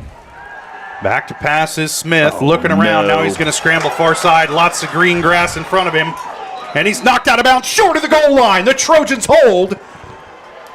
And that defense stops him 3 feet short. And the Trojans will take over 1st and 10 at their own 1-yard line. What a play. Another turnover on downs. Yeah, what a play by that Trojan defenders. Is that quarterback, it was a flood route again to the right side. And when the quarterback released, he released left. And there were no Trojan defenders. They come from center field over there to knock him out at the, yeah, they're going to spot it at the 1, but it might have been at the inch line.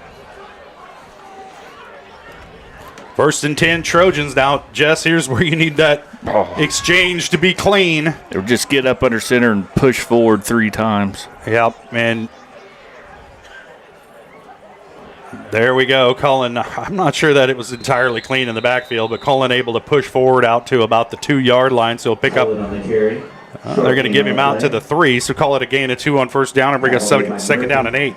I can't get anything too fancy here as you're backed up in the shadow of your own goal line. But, yeah, it's got to be just perfect right here to try not to let the Raiders score.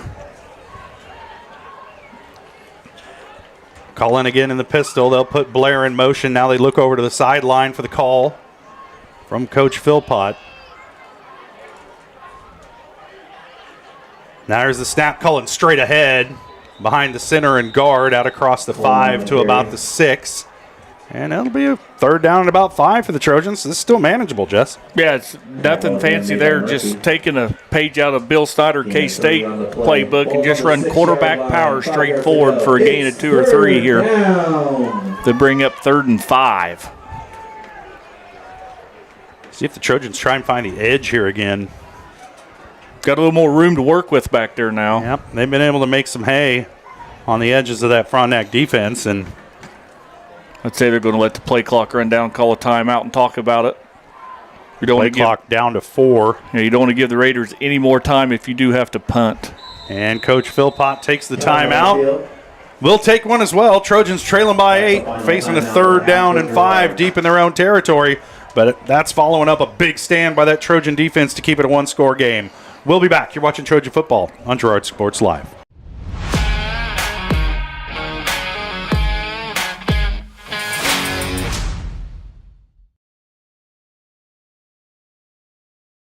Farmers Bank is a proud supporter of Girard Schools. For generations, Farmers Bank has worked with local leaders, businesses, and residents to help shape the future of Southeast Kansas. Farmers Bank is proud to have helped with the growth and development of the communities we serve. As partners in business and friends in life, Farmers Bank is looking forward to a brighter tomorrow. Farmers Bank, with locations in Hepler, Walnut, St. Paul, and Girard. Equal housing lender, member FDIC.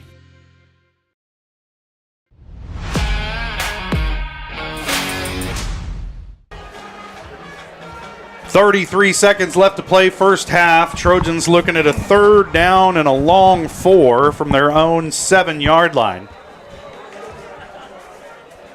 Ball at the 6-yard line. 5 yards to go. It's 3rd down. Big third down here for the Trojans, but really only 33 seconds left. You just want to burn as much clock as you can. Not fumble.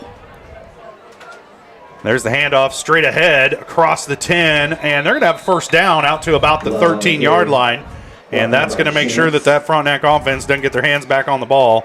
Powerful run by Junior Love to pick up the first. Right, the clock's going to stop while they reset the change, so Trojans might want to maybe get in a hurry and see if they can't push this football down the field, but doesn't look like they're going to. Going to be call it a gain of 6 for Love, and that'll probably be the final play of the first half. Nope, Trojans going to break the huddle, come to the line. 12 seconds on the play clock, 9 seconds on the game clock, and counting. As they don't have to snap this ball, Jess. And they're not going to. Nope. And that'll do it for the first half. It's a one-score game. Trojans trailing Frontenac 8-0. We'll take a quick break, and we'll be back with the GN Bank halftime show. You're watching Trojan football on Girard Sports Live.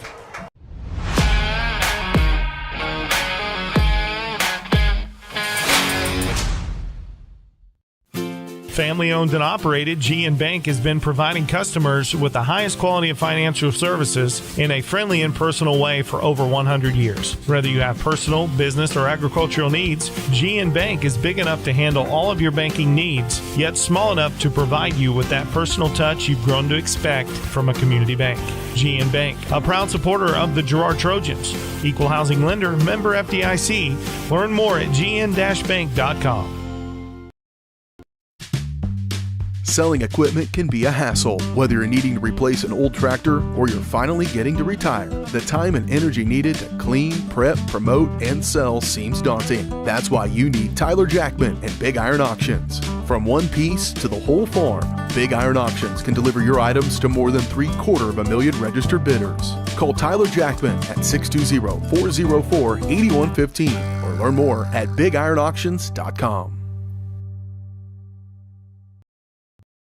It's a bird. It's a plane. It's Chicken Annie's Girard. When you're facing a chicken emergency, there's only one hero. Catering and carry out from Chicken Annie's Girard. When an onion ring craving is too much to bear, when the family's coming over and you weren't aware, it's Chicken Annie's Girard to the rescue. When there's 20, 30, 100 to feed, you need Chicken Annie's Girard indeed. A heroic value, superb flavor. When there's a chicken emergency, there's only one hero. Chicken Annie's Girard. If you're in the market to buy or sell a house, land, or commercial space, look no further than Lehman Realty. Locally owned and operated, Jason Lehman and his staff are ready to meet the needs of every client. When it comes to your listing, you can trust that Lehman Realty will take the time to get to know you and your property. Lehman Realty is a proud supporter of Girard Trojan Athletics. Learn more at www.lehmanrealty.net or call Jason at 620-724-8020. More than just your neighborhood pharmacy, Mathis Drug is your hometown partner in health. With pharmacist Bria Scheibe and an experienced, highly trained staff, Mathis Drug is ready to serve you. And now, Mathis Drug offers comprehensive compounding, which is one of the few pharmacies in Southeast Kansas with this convenient on-site service. From medications to expert advice, call 620-261-9779. Mathis Drug Store, where community and care come together. From the phone call to the service call, Roto-Rooter is there with fast and reliable sewer and drain service. From repair and replacement to septic and grease trap pumping, Roto-Rooter is here for you. With video inspections, Roto-Rooter can identify the exact issue to get the repair done quickly and correctly. Complete sewer line repairs or replacements, Roto-Rooter has you covered. Serving Crawford, Bourbon, and Cherokee counties, Roto-Rooter, 620-231-5630.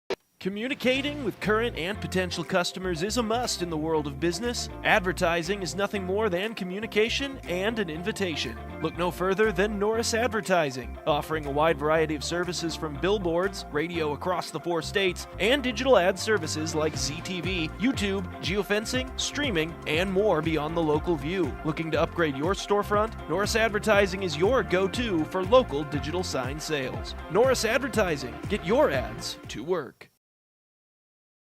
Chicken Annie's of Girard is something to crow about. Their family-style restaurant continues a Southeast Kansas tradition with their specialty, fried chicken, plus famous homemade onion rings, chicken and noodles, and so much more. And of course, their delicious homemade pies. Dine in or carry out available. Chicken Annie's of Girard has the best value, flavor, and service in the area. Stop in soon or call for catering. 620-724-4090. You've enjoyed life. Over the years, your community has become your passion, something you hope future generations get to experience, just as you have. That's why the Girard Area Community Foundation has worked hard to help fulfill charitable goals and inspire generosity, meeting the needs of the communities they serve. Creating a legacy fund with GACF ensures what you leave behind is an effective and lasting improvement in the community you love so dearly. Make plans to visit GirardAreaFoundation.com, preserving traditions for those who follow.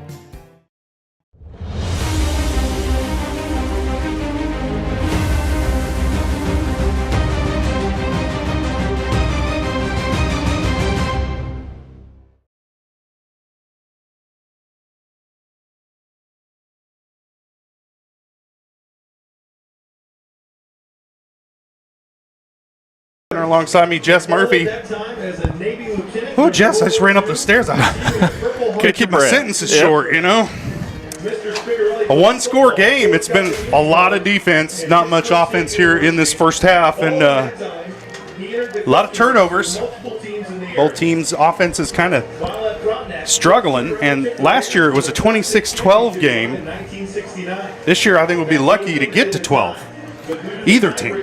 Yeah, Frontenac's kind of went on one drive. They went on that one scoring drive, but then they've couple interceptions, a fumble recovery, great touchdown saving tackle there by Adrian Newton there right before the half to keep the Raiders out of the end zone. So you're right, it's kind of been a defensive battle, but it's going to be whoever can maybe get to the edge and break away here in this second half. And coaches are paid on second half adjustments. Should remind you, this is the GN Bank Halftime Show, brought to you by GN Bank, where they've been providing customers with the highest quality financial services in a friendly and personal way for over 100 years. Personal, business, or agricultural needs, turn to GN Bank.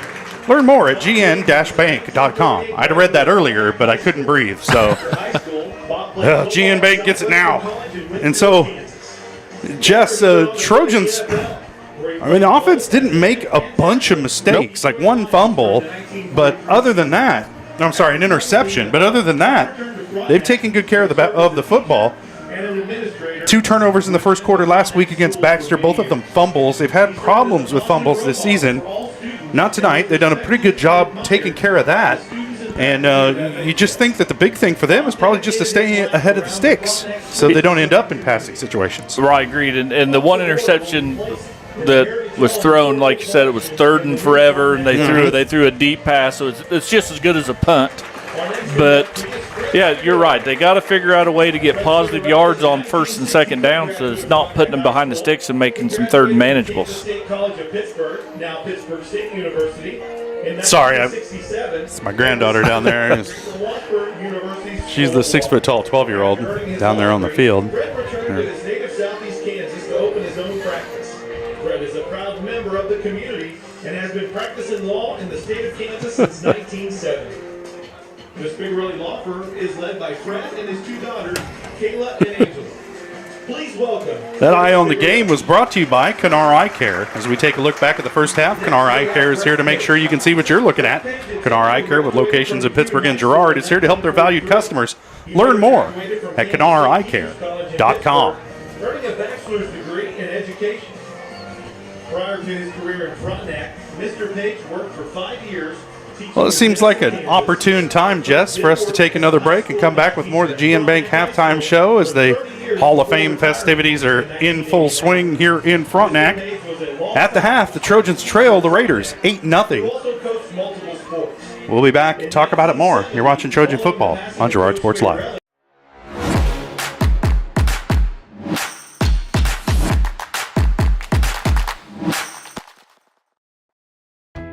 Hydrix, your dependable independent. Depend on us for service, for selection, for price.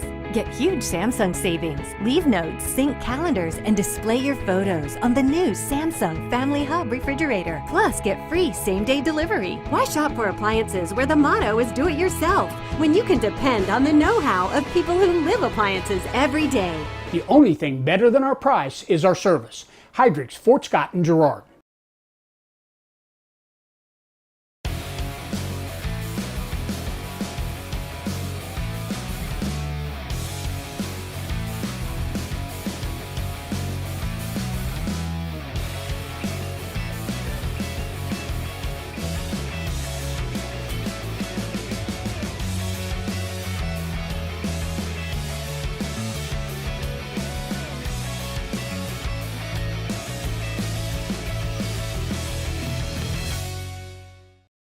Call's service is outstanding in their field, especially for those that are stuck, well, outstanding in their field. Call's carries a wide selection of farm, industrial, and heavy-duty tires, all from the best brands in the business. And they've got farm service trucks ready to go. Plus, Call's continues to be the place folks go for car and truck tires, repairs, oil changes, and so much more. If you're in the market for new tires in Southeast Kansas, make the right call to Call's Service, 620-724-4121. See more at callservicellc.com. Our whole vision of becoming the four-state agency was because we want to be able to grow with our clients, whether they have a lake house in Oklahoma, whether they're starting a business and expanding into Arkansas. We want to make sure that they're taken care of, whether it's home, auto, financial services, or even life insurance. We want to walk through the stages of life with our clients. That's the biggest part. That's what makes us different.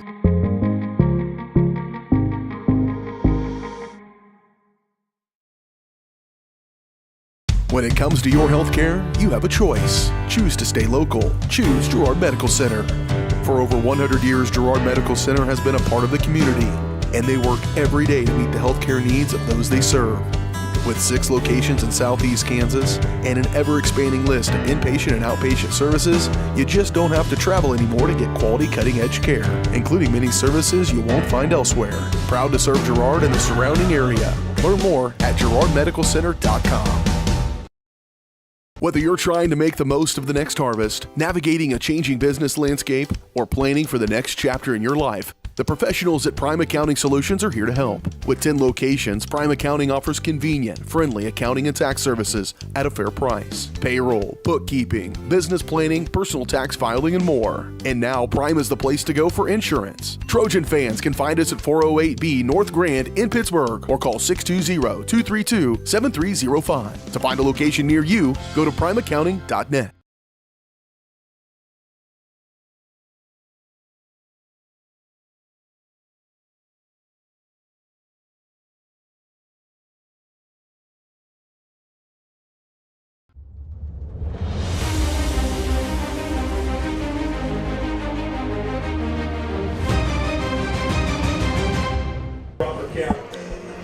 Welcome back to the Raiders Sports Complex. They're inducting the 2024 class into the Frontenac Hall of Fame. Here at the half, Trojans trailing the Frontenac Raiders 8-0, but looking at the games that Frontenac's played this year, Jess, 26-0 over Colgan, 27-0 over Galena, and 47-8 over Riverton. This is a pretty respectable first half here for the Trojans to limit the Raiders and still be able to move the ball as much as they did. And no huge errors or deficiencies on the Trojan side of the football tonight. They're just had a couple things not bounce their way. And Frontenac able to capitalize on a big pass play from Smith to Jaden Houghton that set them up inside the 10-yard line, and they were able to finally punch it in for a touchdown. And that's the only score of the game. Other than that one big play, Trojan defense has been pretty airtight. Yeah, both teams have traded a first down for a penalty, so it's been fairly clean, like you said. The Trojan defense stepped up to the challenge early in the first quarter, turned the Raiders over a couple times to keep them in this ball game. One of those times at the 1 yard line, a heck of a play by Adrian Newton out there on the edge to catch up to Brogan Smith, as he had a lot of open field in front of him, and Newton able to close with him and knock him out at the last possible moment and turn the Raiders over inside the 1 yard line and give the Trojans a ball back, and they're able to end the half on that possession. And that was a big play. Big play. And then the Trojans going to get the ball here to start the second half, so maybe they can get their offense in line, in check here, and get some points of their own. Well, we're so into this game tonight, Jess. I'm not going to lie. Our stats are a mess. Like, they're a real mess. Mine's they terrible. look like my grandson's room. It's a disaster. So the stats that really matter are the stats on the scoreboard. They're 8-0. But also the turnovers. The Raiders have turned the ball over with an interception. 2 times they've turned it over on downs, once with a fumble. So 4 essential turnovers in the first half for the Raiders, 1 for the Trojans on an interception, and that's the most important stats so far in this defensive battle tonight. Yeah, like I said, both teams are playing really good defense. It's just who's can make the best adjustments in there in the locker room and come out and win the second half. Those halftime stats brought to you by B&B Excavating. The numbers don't lie. Dirt's heavy, so trust the guys at B&B Excavating to move what needs moving, specializing in septic systems, water line install and repair, driveways, rock hauling, and leveling. Call B&B Excavating at 620-724-2735. We'll step away for another break, and we'll come back and get you set for the second half kickoff from here in Frontenac. It's a 1-score game between the Trojans and the Raiders. You're watching Trojan football on Girard Sports Live.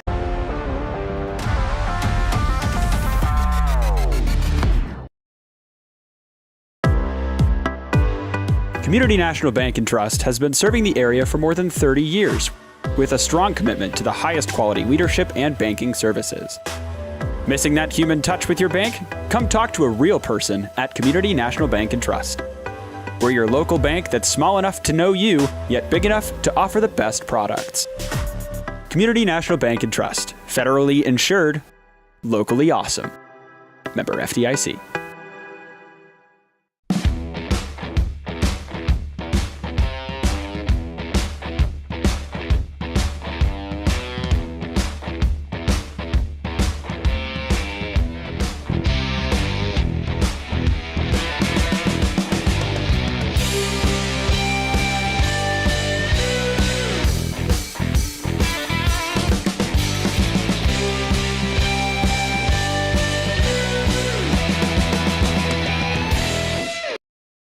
You've enjoyed life. Over the years, your community has become your passion, something you hope future generations get to experience, just as you have. That's why the Girard Area Community Foundation has worked hard to help fulfill charitable goals and inspire generosity, meeting the needs of the communities they serve. Creating a legacy fund with GACF ensures what you leave behind is an effective and lasting improvement in the community you love so dearly. Make plans to visit GirardAreaFoundation.com, preserving traditions for those who follow.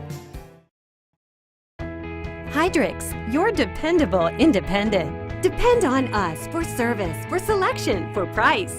Get huge Samsung savings. Leave notes, sync calendars, and display your photos on the new Samsung Family Hub refrigerator. Plus, get free same-day delivery. Why shop for appliances where the motto is do it yourself when you can depend on the know-how of people who live appliances every day? The only thing better than our price is our service. Hydrix, Fort Scott, and Girard. If you're in the market to buy or sell a house, land, or commercial space, look no further than Lehman Realty. Locally owned and operated, Jason Lehman and his staff are ready to meet the needs of every client. When it comes to your listing, you can trust that Lehman Realty will take the time to get to know you and your property. Lehman Realty is a proud supporter of Girard Trojan Athletics. Learn more at www.lehmanrealty.net. or call Jason at 620-724-8020. Whether you're trying to make the most of the next harvest, navigating a changing business landscape, or planning for the next chapter in your life, The professionals at Prime Accounting Solutions are here to help. With 10 locations, Prime Accounting offers convenient, friendly accounting and tax services at a fair price. Payroll, bookkeeping, business planning, personal tax filing, and more. And now Prime is the place to go for insurance. Trojan fans can find us at 408B North Grand in Pittsburgh or call 620-232-7305. To find a location near you, go to primeaccounting.net.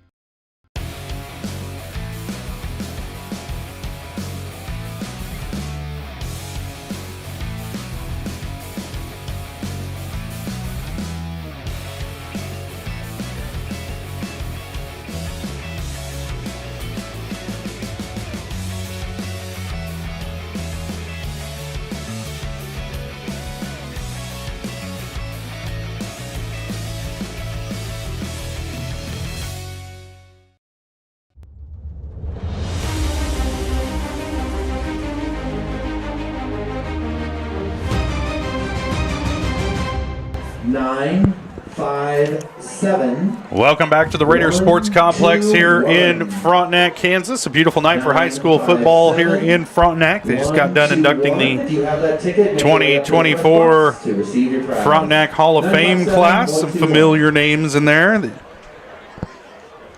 we might know. Chet Coupland from Sports in Kansas. Dr. Zafuda. Carla Bardo. Yeah. See Carla all the time because I like chicken. Me too. Yeah. And maybe a cold beer. That's right. Better than hot beer, that's darn sure. Getting set for the second half kickoff. It's a one-possession game. And I don't know, Jess, I think this might be the closest score at halftime that Frontenac's had this entire season. And, appropriately so. When these two teams meet, it's usually a nip and tuck affair. And here we are again in a one-score game between Girard and Frontenac. And these two teams in separate districts in Class 3A. I'm not one to complain, Jess, but I think Frontenac's got an easier path to the state playoffs through their district than the Trojans do. The Trojans are in 3A District 2 with Iola, Anderson County, Burlington, and Prairie View. Frontenac's in 3A District 1, with Parsons, who's 0-3, Baxter, who's 1-2 or 1-3, Columbus, and Neodesha. That's their district. So I just think that Girard's going to need four-wheel drive, and Frontenac's on an expressway to the playoffs. So big game here tonight for the Trojans, but most of all, Jess, you think they just want to come out of this one healthy and get ready next week for Iola, who is a district opponent. Trojans will be on the road at Iola, up in the heart of Allen County. We'll be there with them. We'll have that game for you here on Girard Sports Live coming up next Friday night. Yeah, district starts already. Boy, doesn't take second long. Season. Yeah. So, in this new district format, of course, we call it new. It's probably been this way quite a while now, but you're new to us. It's less than 30 years old, Jess, so it's new. But they take the top two, make the playoffs coming out of district. So it's almost like these first 4 weeks is preseason to see if you can't finish high in your district and continue your season on. Well, this rivalry between the Trojans and the Raiders, we harped on it earlier, probably over 100 years old between these two schools. The kids all play on travel ball teams together, very familiar with each other.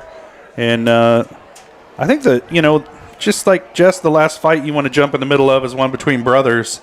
These kids all know each other, and I think the familiarity might make it even hotter rivalry. Yeah, like you've seen some tempers fly on the field. There was a couple unsportsman penalties.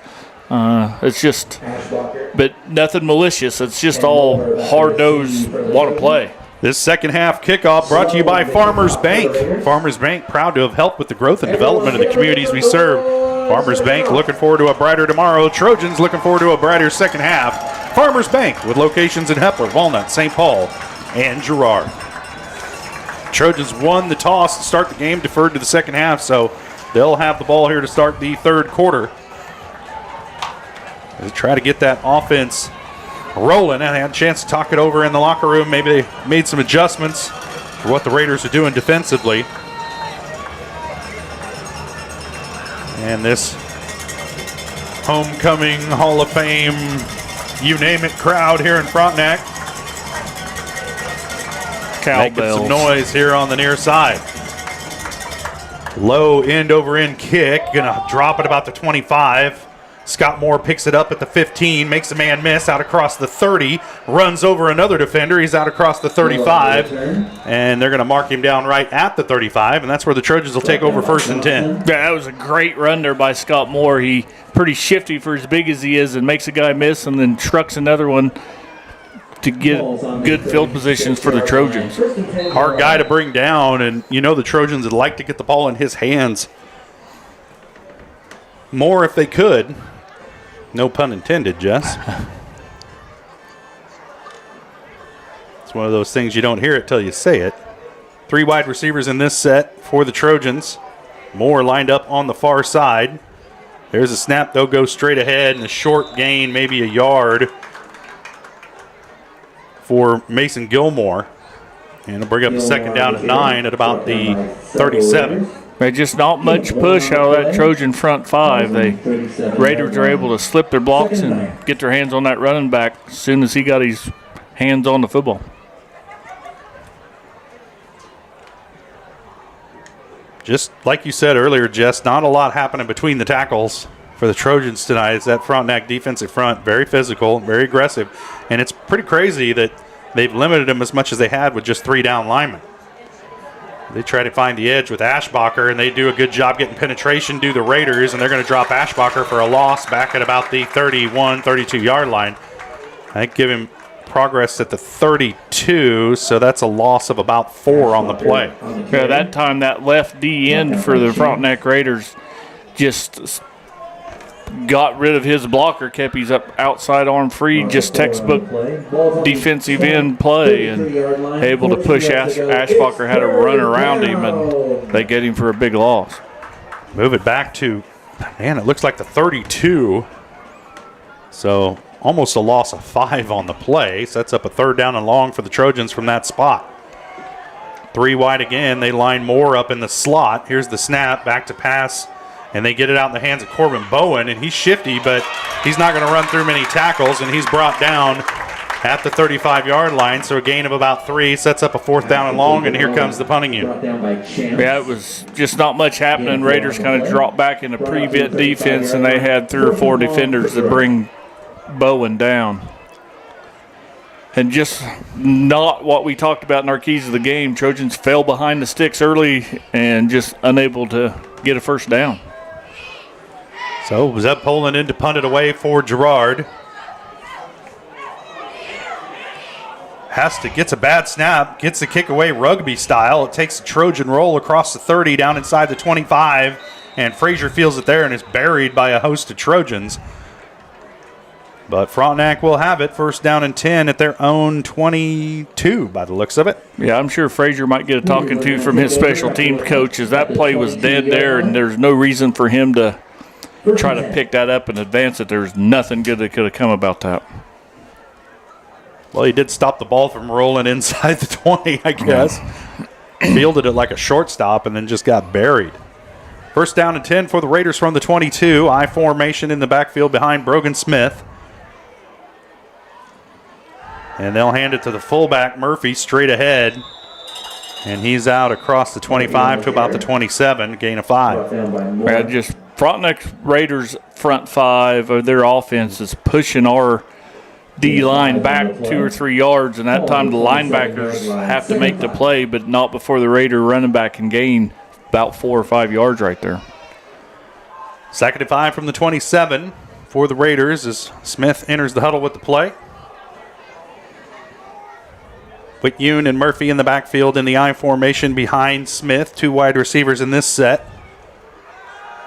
Fake the handoff. Now Smith going to keep it inside, and the Trojans bring him down. You see him trying to strip at that ball, and Smith does a good job of getting 2 hands on it, holding on to it, and he's going to be brought down right at the 30-yard line. He'll bring up a 3rd down and 3. Yeah, that That time On the 30-yard line. I want to say it was Levi Blair on this side playing outside linebacker, took the pitch away from the quarterback, and he had to cut it up inside to the whole host of Trojans and stopped him for a short gain.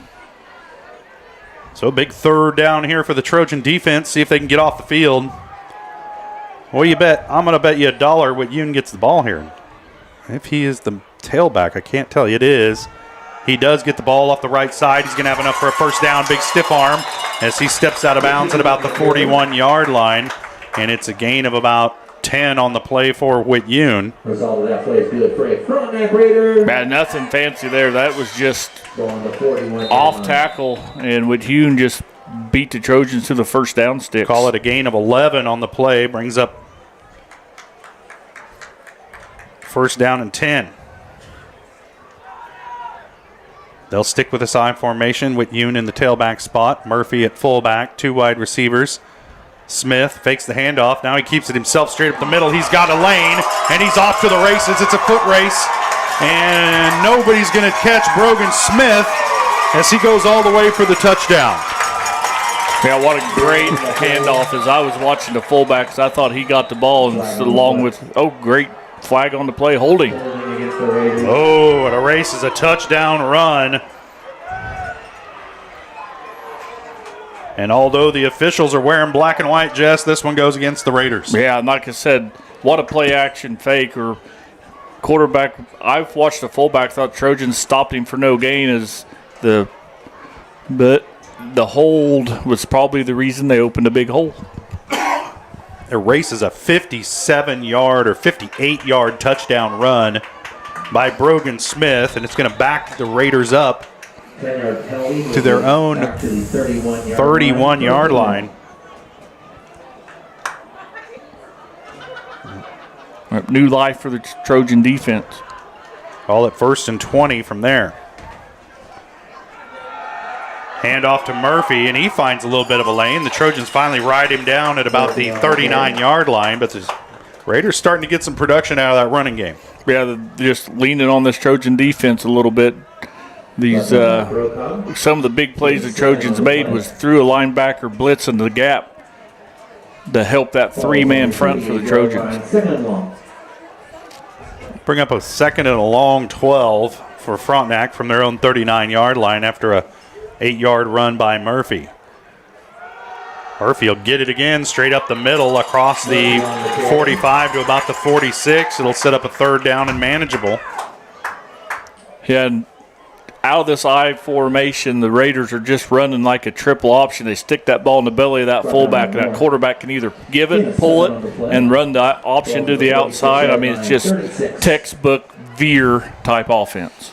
3rd down and 6 now for the Raiders as they run a couple larger players into this formation. They'll stick with the 2 wide receivers, though. Need a big stand right here, this Trojan defense. Quick pitch to the outside to Whit Yoon, and Scott Moore is there to meet him, and they drag him down after a gain of about 2 yards. And it'll bring up a 4th down and about 4. Now it's decision time for Coach Miller, and it looks like he's going to punt it. Yeah, he's running the special teams unit on. What a stand. What a play, Scott Moore, to fill that hole from that outside linebacker position and just stop him for no gain.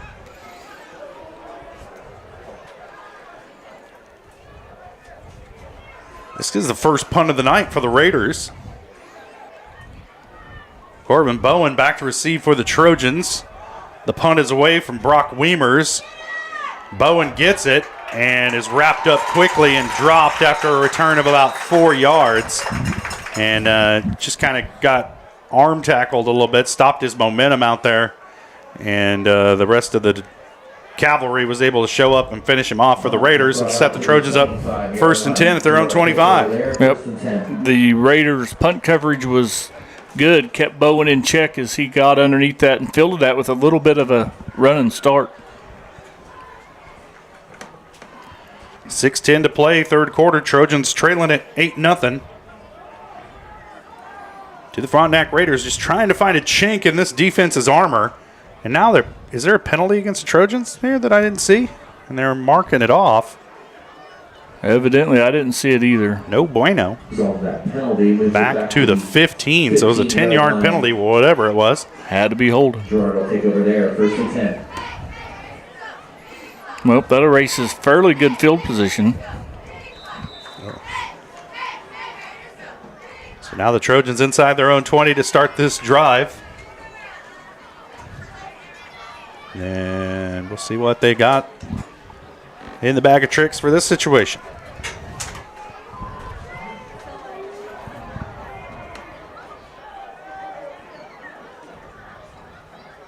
Back and the quarterback run into each other in the backfield. I believe that's Salmons in there at quarterback. Just, again, some confusion. And Salmons took a pretty good shot there, and the Trojans lose 2 yards on the play back to the 13. It'll set up a 2nd down and 12. Salmons took 2 pretty good shots, one from Junior Love and one from a Raider defender. It's just the quarterback halfback exchange just hasn't looked real sharp tonight for the Trojans. Doesn't matter who's at quarterback or at halfback. It just hasn't looked real clean.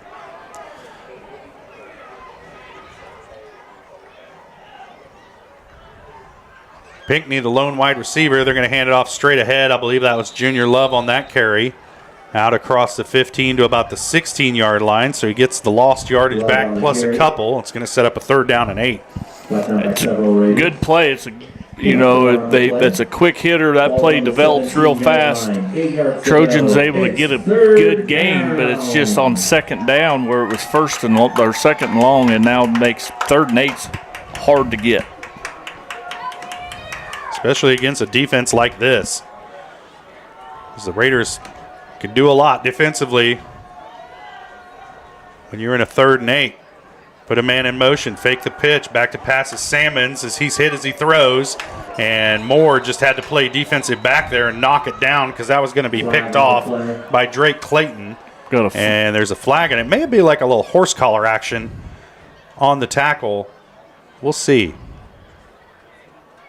Personal foul, horse collar, against Frontenac, and they'll give the Trojans a 1st down. Yeah, they needed that. That's a break the Trojans need to take advantage of right here, as this penalty is going to extend the drive for the Trojans. They were getting good pressure on Salmons, and if they would have just any sort of normal tackle, and Frontenac would be getting the ball back here pretty quick. But now the Trojan drive given some oxygen here as they move him out across the 30 to the 32. 1st down and 10, Girard. Yeah, Salmons threw that one up for grabs, and you hit the nail on the head. Scott Moore turned into a D-back and knocked it out of the Raider defender's hand. But all a mute point when a penalty happens and gives the Trojans a 1st down.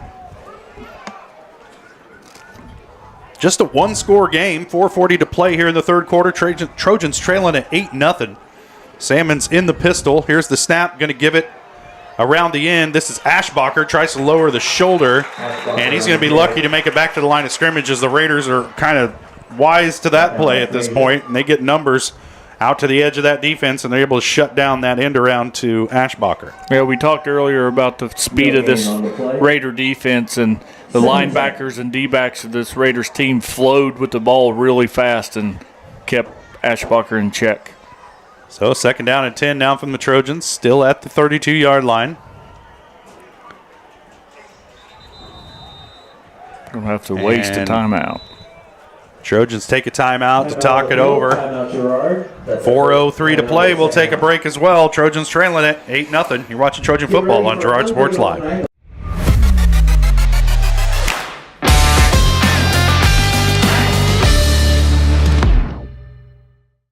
Chicken Annie's of Girard is something to crow about. Their family-style restaurant continues a Southeast Kansas tradition with their specialty, fried chicken, plus famous homemade onion rings, chicken and noodles, and so much more. And of course, their delicious homemade pies. Dine in or carry out available. Chicken Annie's of Girard has the best value, flavor, and service in the area. Stop in soon or call for catering. 620-724-4090.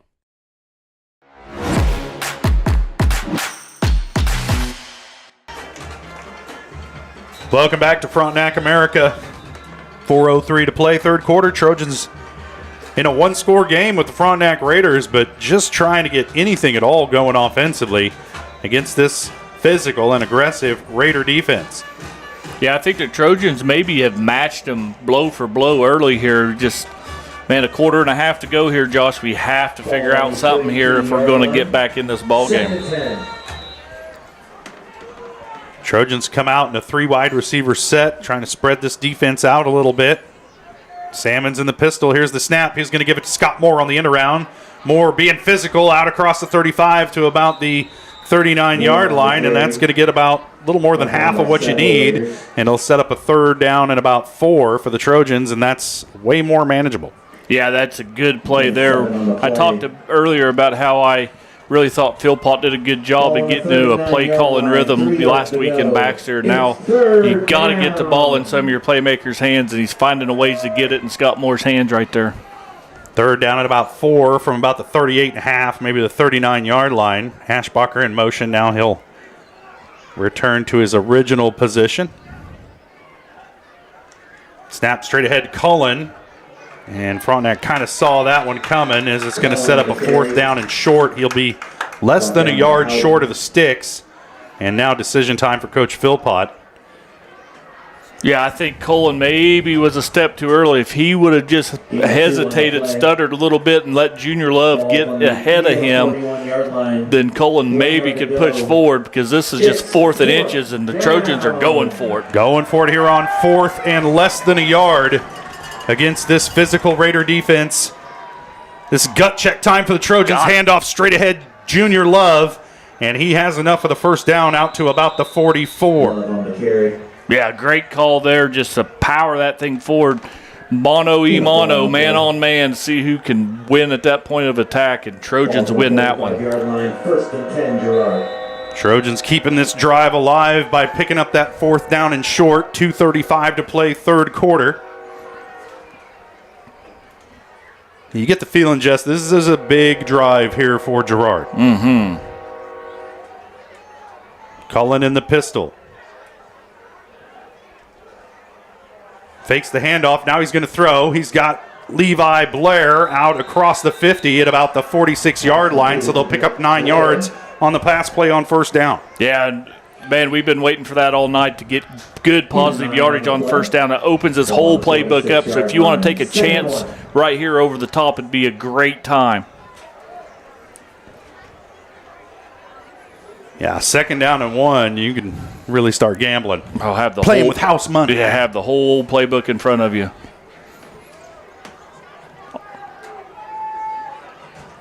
There's a snap. They're going to go straight ahead again with Love, and he's going to pick up the 1st down out across the 45 to about the 42-yard line. And Trojans playing it close to the vest, conservative here with the ball, and eating clock, just keeping that Raider offense off the field. And we talked earlier about how we thought maybe the Raiders offense was leaning on our defense. The Trojan offense returning the favor here, keeping this Raider defense on the field for a long time. Cullen's going to keep it this time. He spins off a tackle, leans forward, and Ben's a pretty physical quarterback, and he gets it down to the 36-yard line. And another good gain on 1st down, sets up a 2nd down at about 4. Yeah, what a great play there by Cullen. I don't know if he pulled it or read it, or I assume that was the play call, but just Trojans being the more physical team here late in the 3rd quarter. This will be the 16th play of this drive. Under a minute to play in the 3rd quarter. The Trojans have pretty much eaten up this entire 3rd quarter. Gilmore with it now as he fights forward. A short gain on the play. It'll set up a 3rd down and about 2. And I'm sure based on the sticks, we'll call it 3rd down and 3. I don't know. And we've already proved that we're probably in 4-down territory. So we got 2 downs to get 3 yards. So let's just power this forward and get another 1st down. 2 yards to go. It's 3rd down. 3rd down and 2 now for the Trojans. It's a man's game here, Jess. Just lining up and running straight at each other. Now Cullen with it. As he leans forward, he's going to have enough for the 1st as he plows over his own blocker, and he'll be down to the 31, and that'll be another 1st down for the Trojans. The drive keeps rolling. Yeah, the Raiders actually had that stopped. Ben Cullen just wheeled his way forward. Protect that ball, young quarterback, because you can't afford a turnover now. It's going to be the last play of the third quarter, though, Josh. At third quarter that the Trojans have dominated on offense. They took the kickoff. They were able to punt it away. Held the Raiders, got the ball back off the first punt of the game by Frontenac. Now they're on a big, long drive, eating up clock, and there's 1 quarter left to play. It's a one-score game. When we come back, you're watching Trojan football on Girard Sports Live.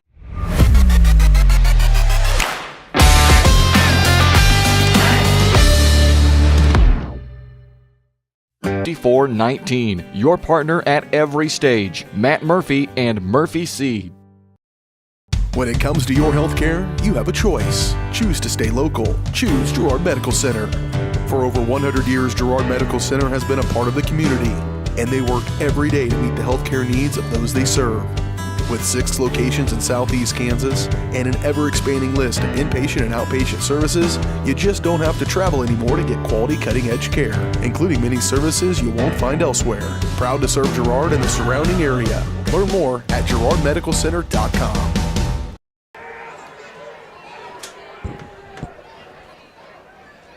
Welcome back to Frontenac. Trojans on the roll here offensively. Junior Love does a little somersault there ahead to pick up about 4 yards on first down. It'll set up a second down and 6. Yeah, Junior got tripped up a little bit, knew he was going down, so he just dove forward and does a front roll to gain another yard or 2. Second and 6 at the 27 for the Trojans as this drive took up the final 6 minutes and 10 seconds of that third quarter and counting. There's an option pitch to the outside to Ashbacher. He goes off a stiff arm and then steps out of bounds at about the 16-yard line. He's hit out of bounds, and no flag or anything as it was kind of a bang-bang play, but it's enough to give the Trojans a first down at the Raiders 16. Yeah, what a great block there by Levi Blair to seal that corner and give Ashbacher the first down. 11-yard gain that time for Ashbacher. The Trojan offense, this is the best drive of the night for Girard. Season. Cullen going to keep it himself straight ahead, and he's met by a host of Raiders, and he'll pick up maybe a yard. And across the 15, it'll bring up a second down and long from there. Yep, that time Cullen followed his blockers in there, but blockers got stood up as well. Both at the 15-yard line, 2nd and 8. Can't stall out here, Josh. We got to get another first down.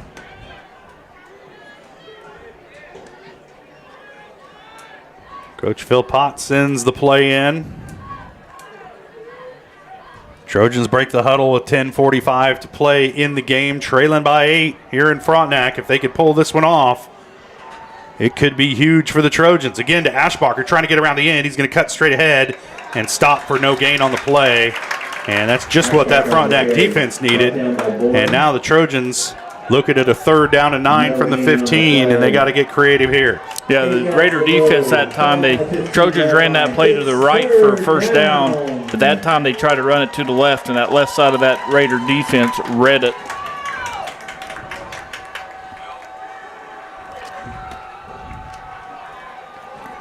See what the Trojans do here.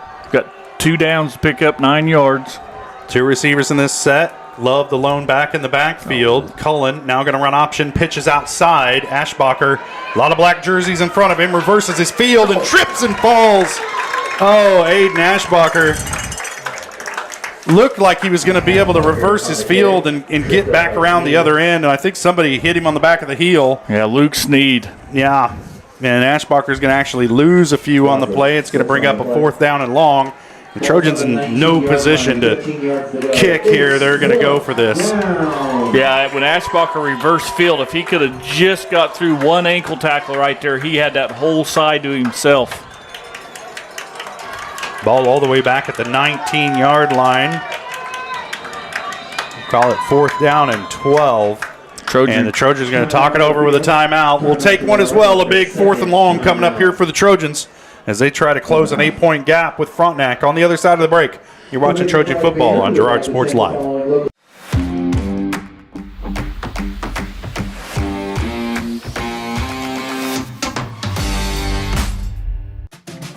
Producers Cooperative Association is the area leader in providing quality agricultural products, services, and markets. PCA has what you need to maximize your operation with a full-service agronomy department, grain origination, handling and storage, bulk fuels and lubricants, propane, a jam-packed farm store, and livestock feeds in bulk or bagged. PCA is proud to call Girard home and to support Trojan athletics. Stop by or see more online at pcacoop.com.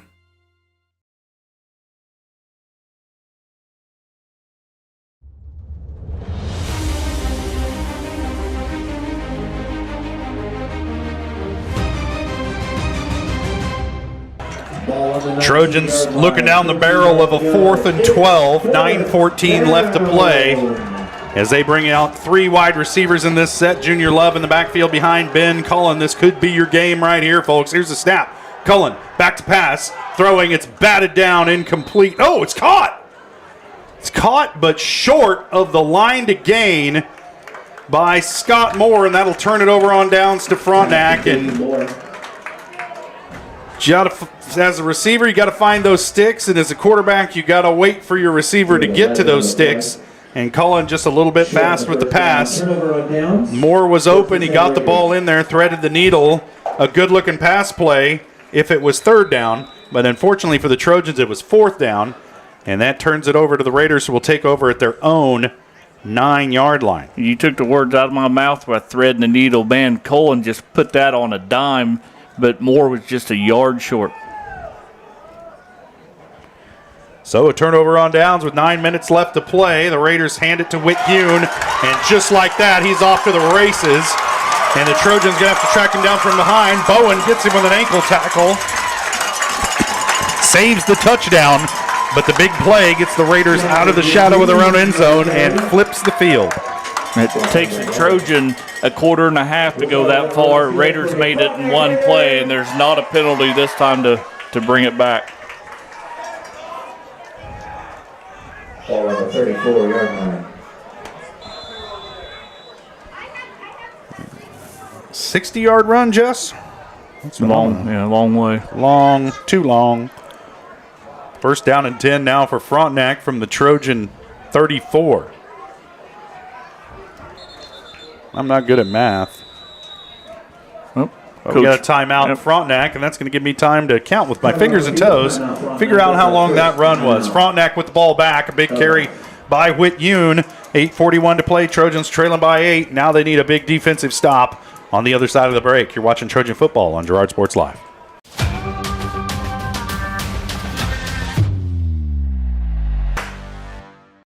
You've enjoyed life. Over the years, your community has become your passion, something you hope future generations get to experience, just as you have. That's why the Girard Area Community Foundation has worked hard to help fulfill charitable goals and inspire generosity, meeting the needs of the communities they serve. Creating a legacy fund with GACF ensures what you leave behind is an effective and lasting improvement in the community you love so dearly. Make plans to visit GirardAreaFoundation.com, preserving traditions for those who follow.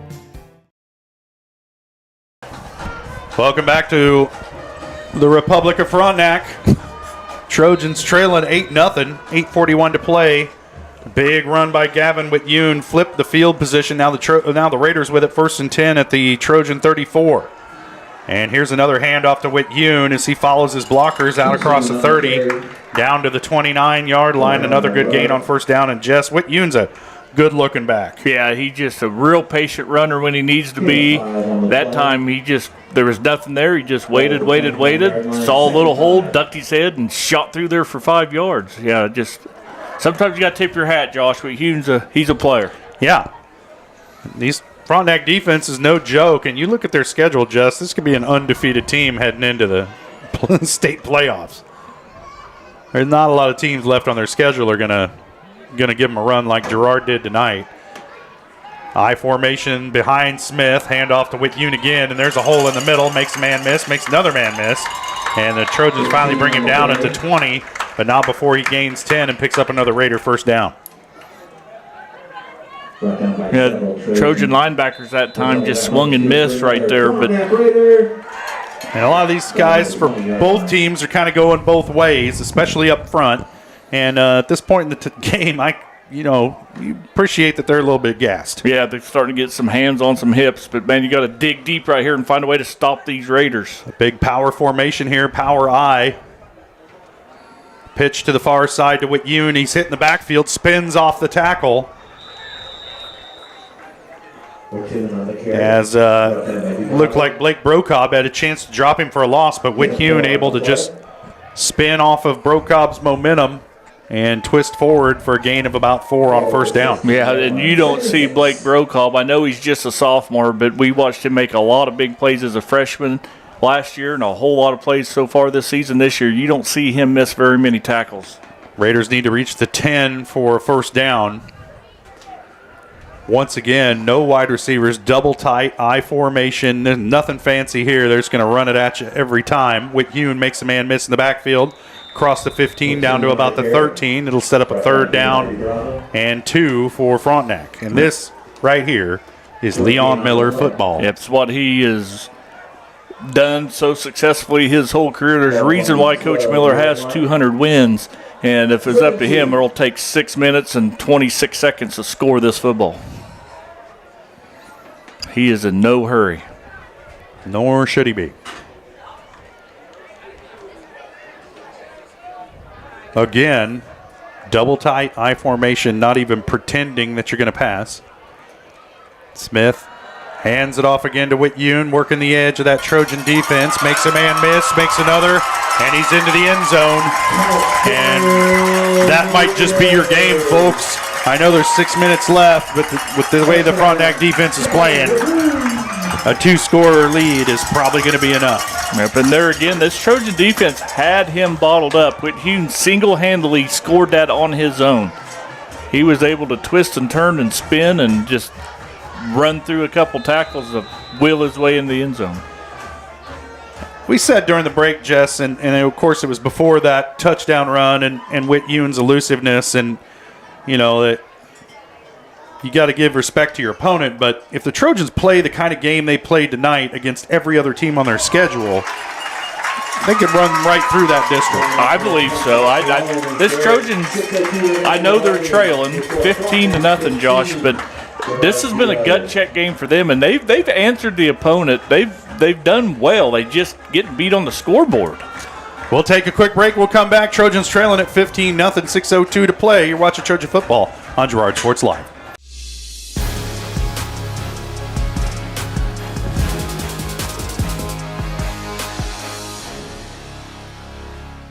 The first one here is a 2017 Ford Focus with only 21,000 miles. That one's not for sale, though. I'm going to probably keep that one. Hi, my name's Eddie. 2016 Chevy Malibu with only 13,000 miles, but I might hang on to that one too, so let me show you the next one. Ford F-150, but that one's going to stay with me too. So let's go down to the next one here. Hi, I'm Eddie. 2017 F-150, so we have 3 of them. I could probably let that one go.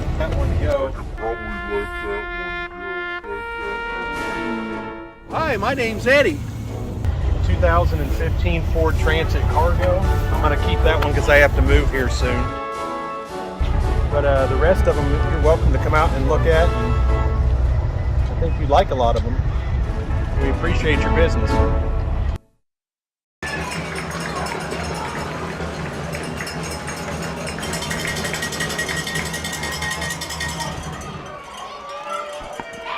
Burke with the kickoff. Ashbacher fields it on a hop, makes a man miss out across the 25, finally drugged down at about the 28-yard line, and the Trojans will take over there 1st and 10. And Jess, we were talking during the break, and this is a character drive here for this Trojan offense. What do they got left? Now they just got scored on.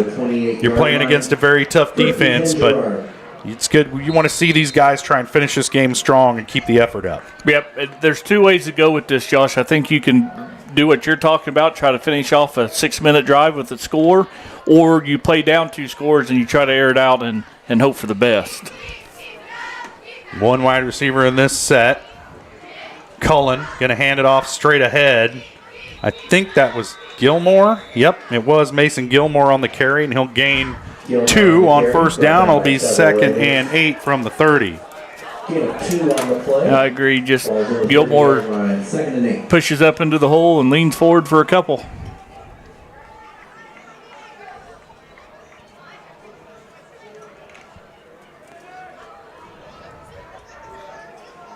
Second and 8 from the 30 for the Trojans. Gilmore in the backfield behind Cullen. Ben fakes the handoff. He'll pitch it out. This is Bowen with it. He'll have it up for a first down across the 40, out to about the 44.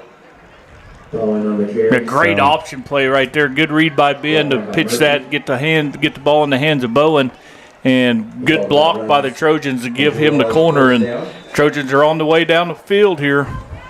Gain of 14 on the play, sets up a 1st and 10 for the Trojans from almost the 45-yard line. 2 wide receivers in this set, Moore to the near side. Here's the snap. Cullen going to run option again. Ben's going to keep it this time out across midfield or right about to the Raider 49. That looks like they're going to, this far side official's got him spotted there. Yep.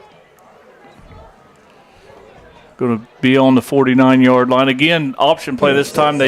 Raiders cover the pitch man. Ben cuts it up himself. And good read. Going to be, is that third? Yeah, it's just second down. And 4, yeah.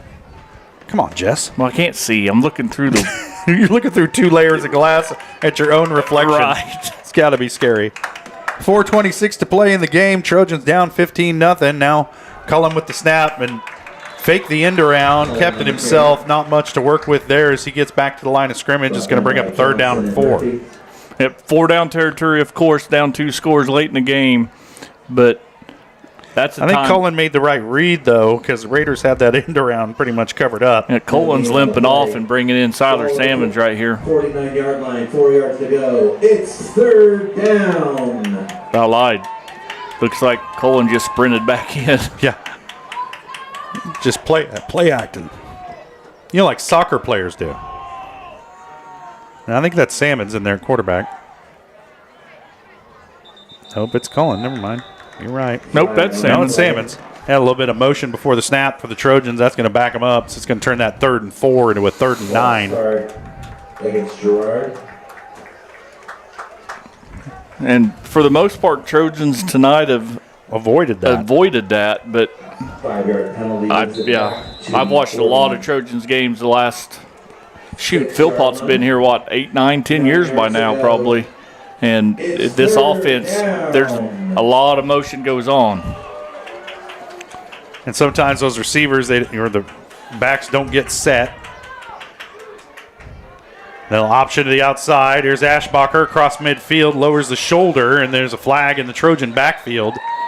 As Ashbacher got across the 45 and had enough for the 1st down, but I think it's coming back on a penalty.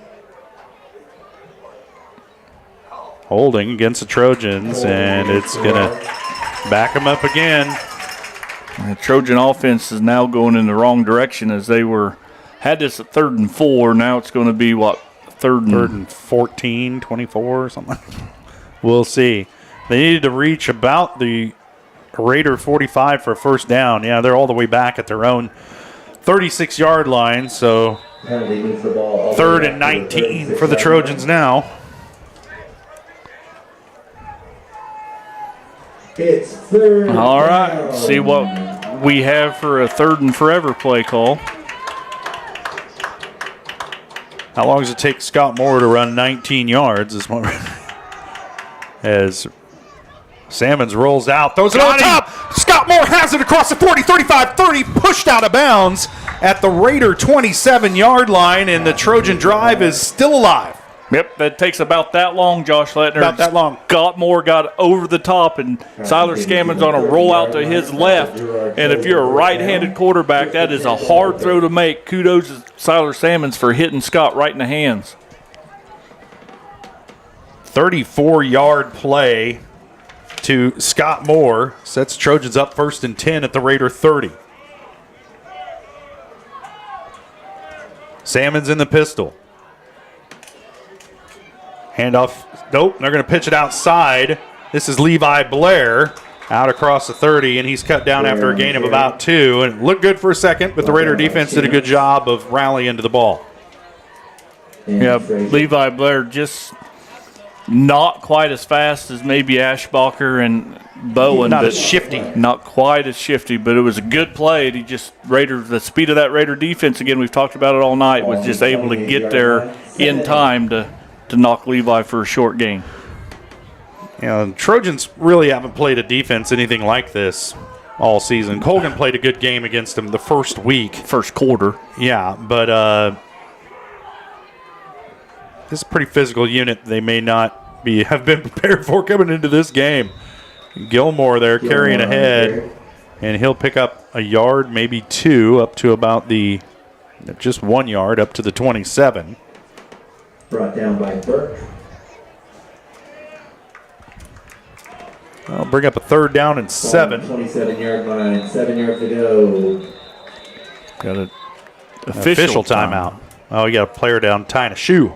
8 on that pass play. 1st down and 10 for the Trojans from the Raider 17. 4 wide again. Cullen back to pass. Over the middle. Throws it behind his intended receiver, Ashbacher.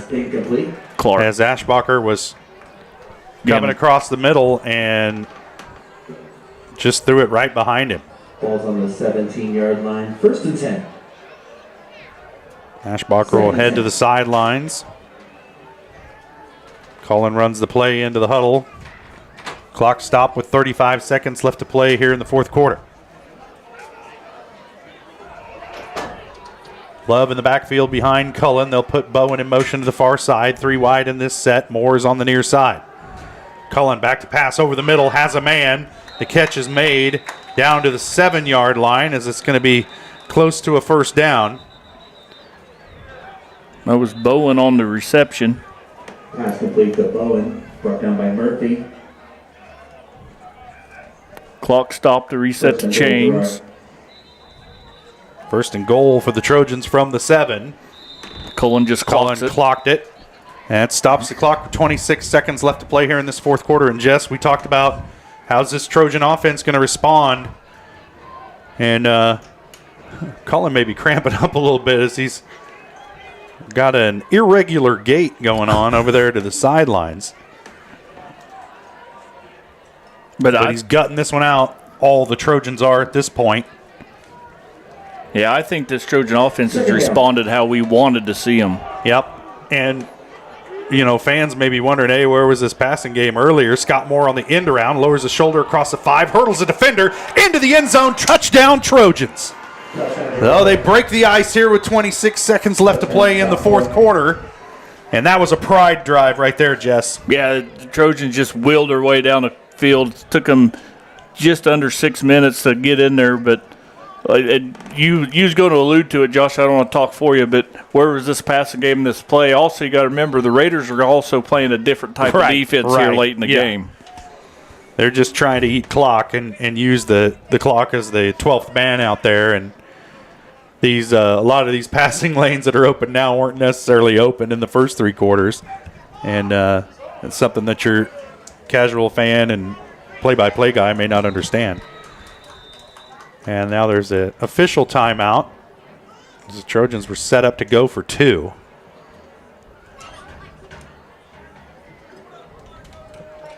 The official's going to talk something over there. Make sure the defense is ready.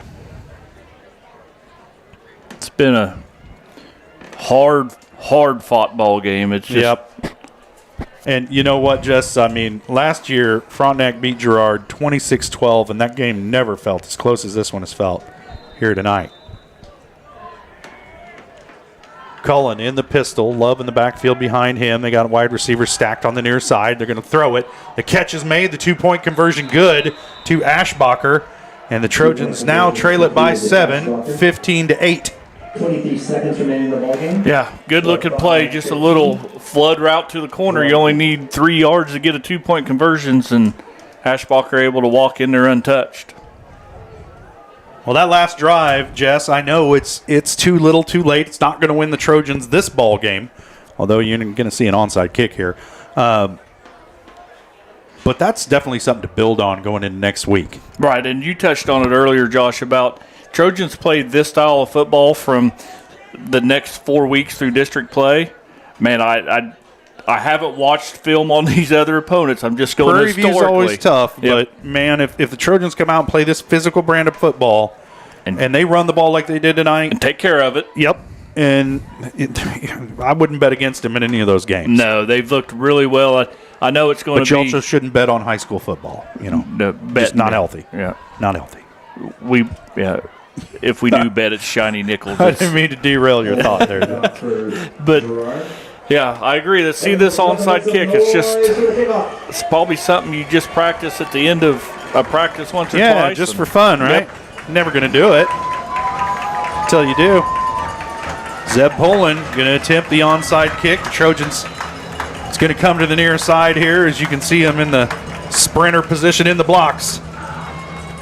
Poland gets it, and the Raiders field it at about the 48. It never went 10 yards. Never made the 10 yards.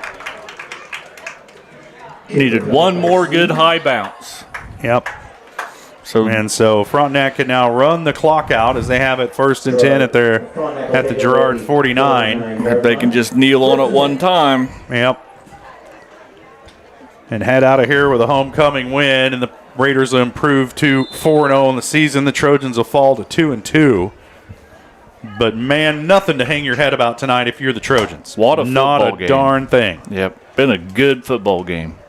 You take away one 48-yard pass play to Houghton. And a 60-yard run. Yeah, with Yoon, and it's a very different ball game. Raiders in victory formation. Smith will take the snap, take a knee, and that's going to do it for this installment of the Trojan-Raider rivalry. I think Frontenac pretty happy to come out of here with the win tonight. They get it 15-8 over the Trojans, but for Girard, this is, I said it when they played Colgan, this is the kind of loss you can build on because they didn't hang their heads, they didn't give up, and that last drive they put together was pretty impressive, and they gutted it out and lose by one score tonight to the Frontenac Raiders, which is better than anybody's done all year. Right, and matched them blow for blow, played extremely well, penalty-wise, win the turnover battle. It's just, what a great football game. And, this is a heck of a rivalry, and, you can talk about bad blood and whatever, all of that stuff, but these kids respect each other, and they just played each other, like you said, blow for blow tonight, and a heck of a football game here in Frontenac, and it was certainly our pleasure to bring it to you here on Girard Sports Live. We'll step away for a quick break. When we come back, the Eastside Cafe post-game show on the other side of the break. You're watching Trojan Football on Girard Sports Live.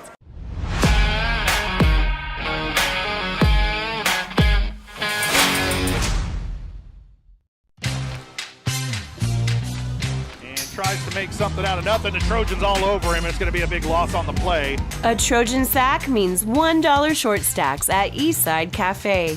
Kick off your day with a hearty breakfast or take that midday break at Eastside Cafe. And this fall, when the Trojans get a sack, you get $1 short stacks the next day. Eastside Cafe, a favorite of the Four States winner. Go Trojans from Eastside Cafe. Hello, Four States. This is Jay Hatfield with the Jay Hatfield Auto Group. We've been serving the Four States area for over 29 years, and we now have 6 locations which offer Chevrolet, GMC, Ford, and Chrysler Dodge Jeep Ram. Each of our locations is operated by a Jay Hatfield family member or managing partner. At Jay Hatfield, we're here to earn your business and trust. We have approximately 300 pre-owned and 300 new vehicles in stock or on their way, and we're making deals. Come see us at Jay Hatfield location today and let us make you part of the Jay Hatfield family. The first one here is a 2017 Ford Focus with only 21,000 miles. That one's not for sale though. I'm going to probably keep that one. Hi, my name's Eddie. 2016 Chevy Malibu with only 13,000 miles, but I might hang on to that one too. So let me show you the next one. Ford F-150, but that one's going to stay with me too. So let's go down to the next one here. Hi, I'm Eddie. 2017 F-150, so we have 3 of them. I could probably let that one go.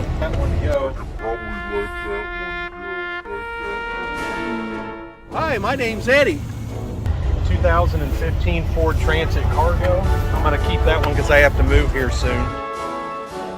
But the rest of them, you're welcome to come out and look at. And I think you'd like a lot of them. We appreciate your business. Farmers Bank is a proud supporter of Girard Schools. For generations, Farmers Bank has worked with local leaders, businesses, and residents to help shape the future of Southeast Kansas. Farmers Bank is proud to have helped with the growth and development of the communities we serve. As partners in business and friends in life, Farmers Bank is looking forward to a brighter tomorrow. Farmers Bank, with locations in Hepler, Walnut, St. Paul, and Girard. Equal housing lender, member FDIC. Producers Cooperative Association is the area leader in providing quality agricultural products, services, and markets. PCA has what you need to maximize your operation with a full-service agronomy department, grain origination, handling and storage, bulk fuels and lubricants, propane, a jam-packed farm store, and livestock feeds in bulk or bagged. PCA is proud to call Girard home and to support Trojan athletics. Stop by or see more online at pcacoop.com.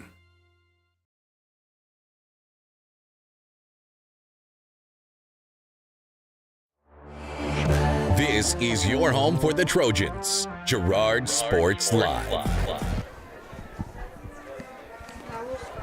Welcome back to the Republic of Frontenac. Trojans dropped this one 15-8 tonight to the Frontenac Raiders. Frontenac improves to 4-0. Trojans fall to 2-2. This is the Eastside Cafe postgame show brought to you by Eastside Cafe, where you can experience the best breakfast in all of Crawford County.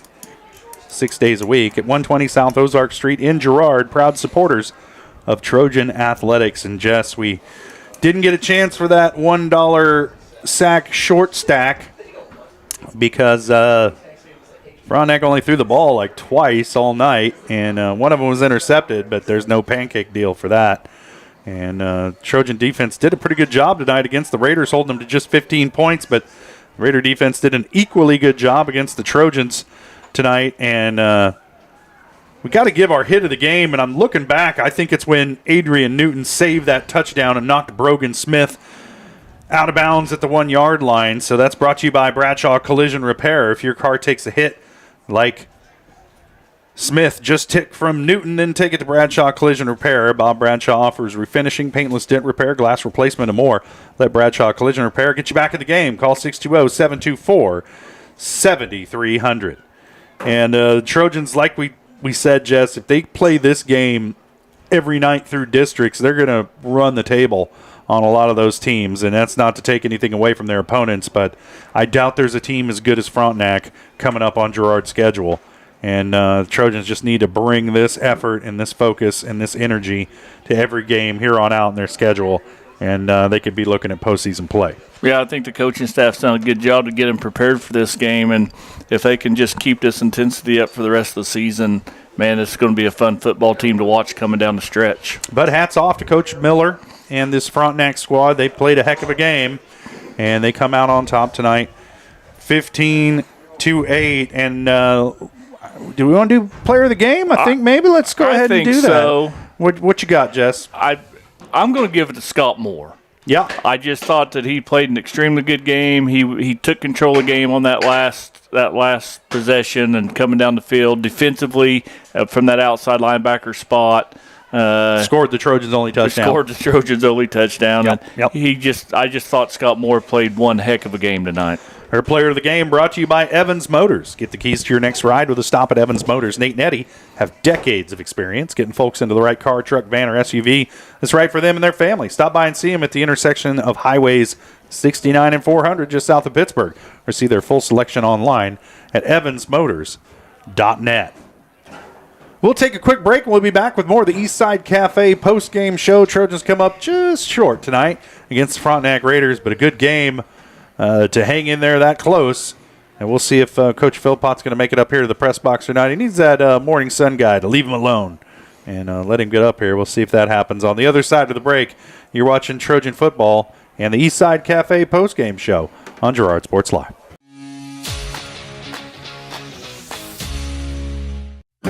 A partner in your fields and in your success. That's what you get with Murphy Seed. Channel seedsman Matt Murphy knows your fields and can recommend the elite seed products designed to perform in your area, maximizing the profitability of every acre. With Murphy Seed, you'll get year-round, hands-on, customized service. To learn more, call Murphy Seed at 620-249-6419. Your partner at every stage. Matt Murphy and Murphy Seed.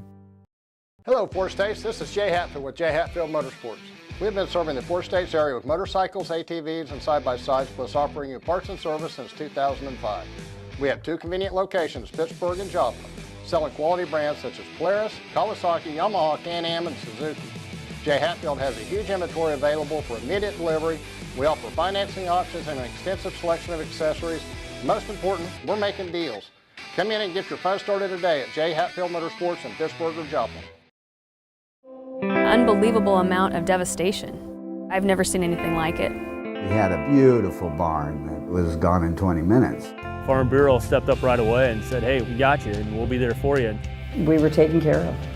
Now we could get on to repairing and rebuilding. I tell everybody about Farm Bureau. We're fortunate to say we have good coverage with good people doing it. Contact Judd, Lori, Lisa, or Amber in Girard for all your insurance needs. You've heard go big or go home. At Big Iron Auctions, you can go big from home. With thousands of pieces of equipment, active auctions, bidding at your convenience, and an easy-to-use site, BigIronAuctions.com can help you grow big. Call Tyler Jackman at 620-404-8115 to see how Big Iron Auctions can help grow your operation. Bid now, list now at BigIronAuctions.com. From the phone call to the service call, Roto-Rooter is there with fast and reliable sewer and drain service. From repair and replacement to septic and grease trap pumping, Roto-Rooter is here for you. With video inspections, Roto-Rooter can identify the exact issue to get the repair done quickly and correctly. Complete sewer line repairs or replacements, Roto-Rooter has you covered. Serving Crawford, Bourbon, and Cherokee counties, Roto-Rooter, 620-231-5630. Community National Bank and Trust has been serving the area for more than 30 years with a strong commitment to the highest quality leadership and banking services. Missing that human touch with your bank? Come talk to a real person at Community National Bank and Trust. We're your local bank that's small enough to know you, yet big enough to offer the best products. Community National Bank and Trust. Federally insured, locally awesome. Member FDIC.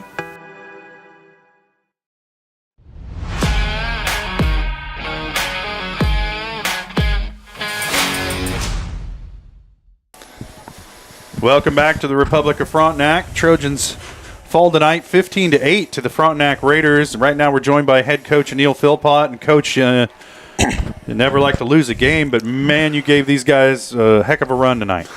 Yeah, like I said, told the guys you don't like to lose, but I think we got a little bit better tonight. They're a good team, very physical. I thought our physicality was improved tonight from what it had been, and that's good. We're going to need that down the road. I think talked to him too, but I think the focus of practice was much better this week, and I think that's what you get is a better result when you prepare better. But it is frustrating to lose, but we had our chances.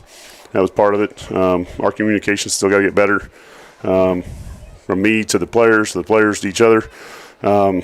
We had some opportunities, and we just didn't take advantage. Had a nice drive. We didn't finish. Had some penalties that kind of set us behind the chains. But kids fought. I mean, they're fighting to the end. And, you're proud of them for that, for sure. Yeah, I thought that last offensive drive kind of spoke volumes about them because they could have just given up on it, gone 3 and out, punted the ball away, and let Frontenac finish it on offense. But instead, they drive it the length of the field. Scott Moore, a physical, hard run into the end zone and to get the first points of the game. And I told Jess, I'm like, this could go one of two ways, and it ended really positive for you guys. Yeah, I mean, we're down to one timeout. We had to burn some timeouts because of communication errors, and so we're stuck with that. And then so we're just kind of trying to put something together we can get, and we kind of into a different front for a little bit and got some plays on the edge and kind kind of put some things together, and then again kind of get down there and time drilling out. Let's put one in, and we had opportunities and we didn't. I think we stalled out in the red zone 3 times maybe. I don't know. So you get down there, you got to finish, and we didn't do the job. And that's a tribute to them too. But I felt like we shot ourselves in the foot at the wrong time. But I think overall we got better tonight, and but we still, I think we can see that our ceiling is not yet matched or met, and that we need to continue to get better, and I think we can. So next week on the road at Iola to start off district play, and we're just 2 dudes in a press box, but we said to each other that if the Trojans can bring this intensity, this energy to every game through districts, I wouldn't bet against you guys in any of those games. Yeah, I mean, we're going to have I don't know. I've just seen some scores. I don't know what's going on with all their matchups and stuff, but yeah, it's been a tough district up there a little bit at times, and so we're gonna have to go bring our A game when we go up there, and I know Prairie View's they should be pretty physical this year. Burlington was a physical team last year with some speed. Iola, not sure what they have. I think they lost their quarterback from last year, but they beat us last year. So our intensity and our focus needs to be alert and ready to get better each day. And again, we're 0-0 right now, so that's where we're at. We talk about being 1-0 each week, and we got to go into that same philosophy. All right, Coach. We certainly appreciate you coming up here and climbing up here and talking to us, and best of luck next week in Iola. All right, thank you. That's head coach Neil Philpott of the Girard Trojans. Our post-game coach interview brought to you by Community National Bank and Trust, serving the area for over 30 years. Stop in soon to pick up your very own Girard Trojan instant issue mascot debit card. Community National Bank and Trust, a proud supporter of Girard schools. Learn more online at mybankcnb.com. We'll take our final break of the Eastside Cafe post-game show, come back and put a bow on this one from here in Frontenac. The Trojans dropped the game, but man, they had a run at it, and I think they made some real improvement tonight and learned something about themselves, Jess, and hopefully carry that forward into district play. We'll be back on the other side of this break. You're watching Trojan Football on Girard Sports Live.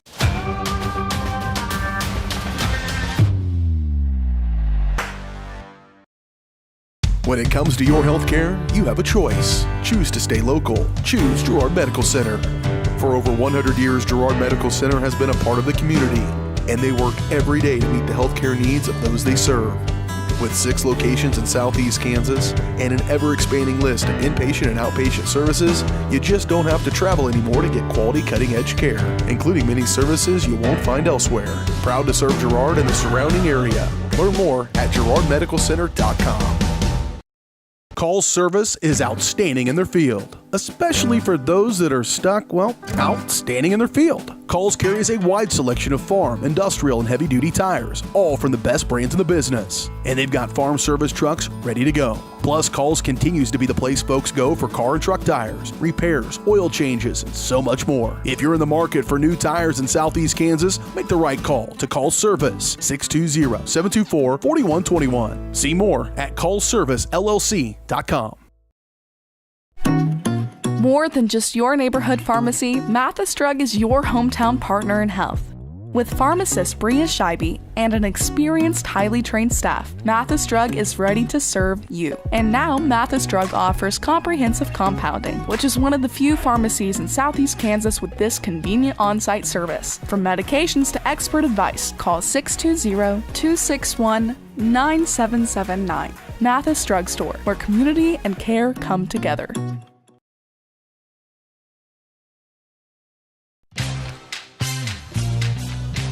Tries to make something out of nothing. The Trojans all over him. It's going to be a big loss on the play. A Trojan sack means $1 short stacks at Eastside Cafe. Kick off your day with a hearty breakfast or take that midday break at Eastside Cafe. And this fall, when the Trojans get a sack, you get $1 short stacks the next day. Eastside Cafe, a favorite of the 4 states winner. Go Trojans from Eastside Cafe.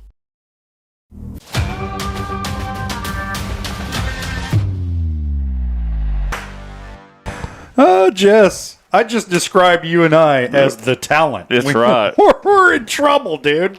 Welcome back to the Eastside Cafe postgame show here in Frontenac. They're going to turn the lights out on us here. The Trojans fall 15-8 to the Frontenac Raiders. They fall to 2-2 on the season. Raiders improve to 4-0. Trojans back in action next week on the road in Iola to start district play. Frontenac starts their district play next week at Parsons. Parsons came into this week at 0-3. And once again, not to sound bitter or anything, but that district that Frontenac's in is a cakewalk compared to the district that the Trojans are in. But if they play the type of game they played tonight, I think they'll have a real good chance of winning every single one of those games in their district. And it's going to be an interesting district. We'll get Anderson County and Burlington at home, which is good because we don't have to go sit on the top of the world at Anderson County and call a game in a 40-mile-an-hour wind. But we do have to go to Prairie View, the land of no internet, and we'll see how that one goes up there in Lynn County. But big news tonight coming out of the Girard girls volleyball team. They're 19-3 on the season. Your daughter Gracie just got her 1,000th assist, and they went 3-1. Is that right? This last weekend in Erie? Maybe 5-1. Maybe 5-1. Yeah. That's better than 3-1. Yep. All right. Well, good season this year for the Girard volleyball team, and congratulations to them. And I'm not sure. I don't have the schedule in front of me, so I'm not sure how many volleyball games we'll be covering here on Girard Sports Live. They will be in Carl Junction this weekend. So, and the JV girls, I think it's in a tournament in Galena. So, yeah, the varsity girls are having a real good season. And to me, of course, I'm a little biased, but they're a whole lot of fun to watch, too. All right. Well, best of luck to the Trojan volleyball team. And a Trojan football team made some improvements tonight. I think they learned a lot about themselves against this Raiders squad who's pretty much blown everybody out this season, including Colgan. And the Trojans gave them a run for their money tonight. Girard back in action next Friday night on the road at Iola up in Allen County. We'll have that one for you here on Girard Sports Live. Pregame will start about 6:20. Kickoff at about 7 o'clock from up in Iola on the shores of the Neosho River. I'll get that one right next week. And I think that's going to do it for us tonight here in Frontenac. For Jess Murphy, Daryl McLeod, Sarah Goebel, our whole crew, I want to say thanks for joining us. You've been watching Trojan football on Girard Sports Live.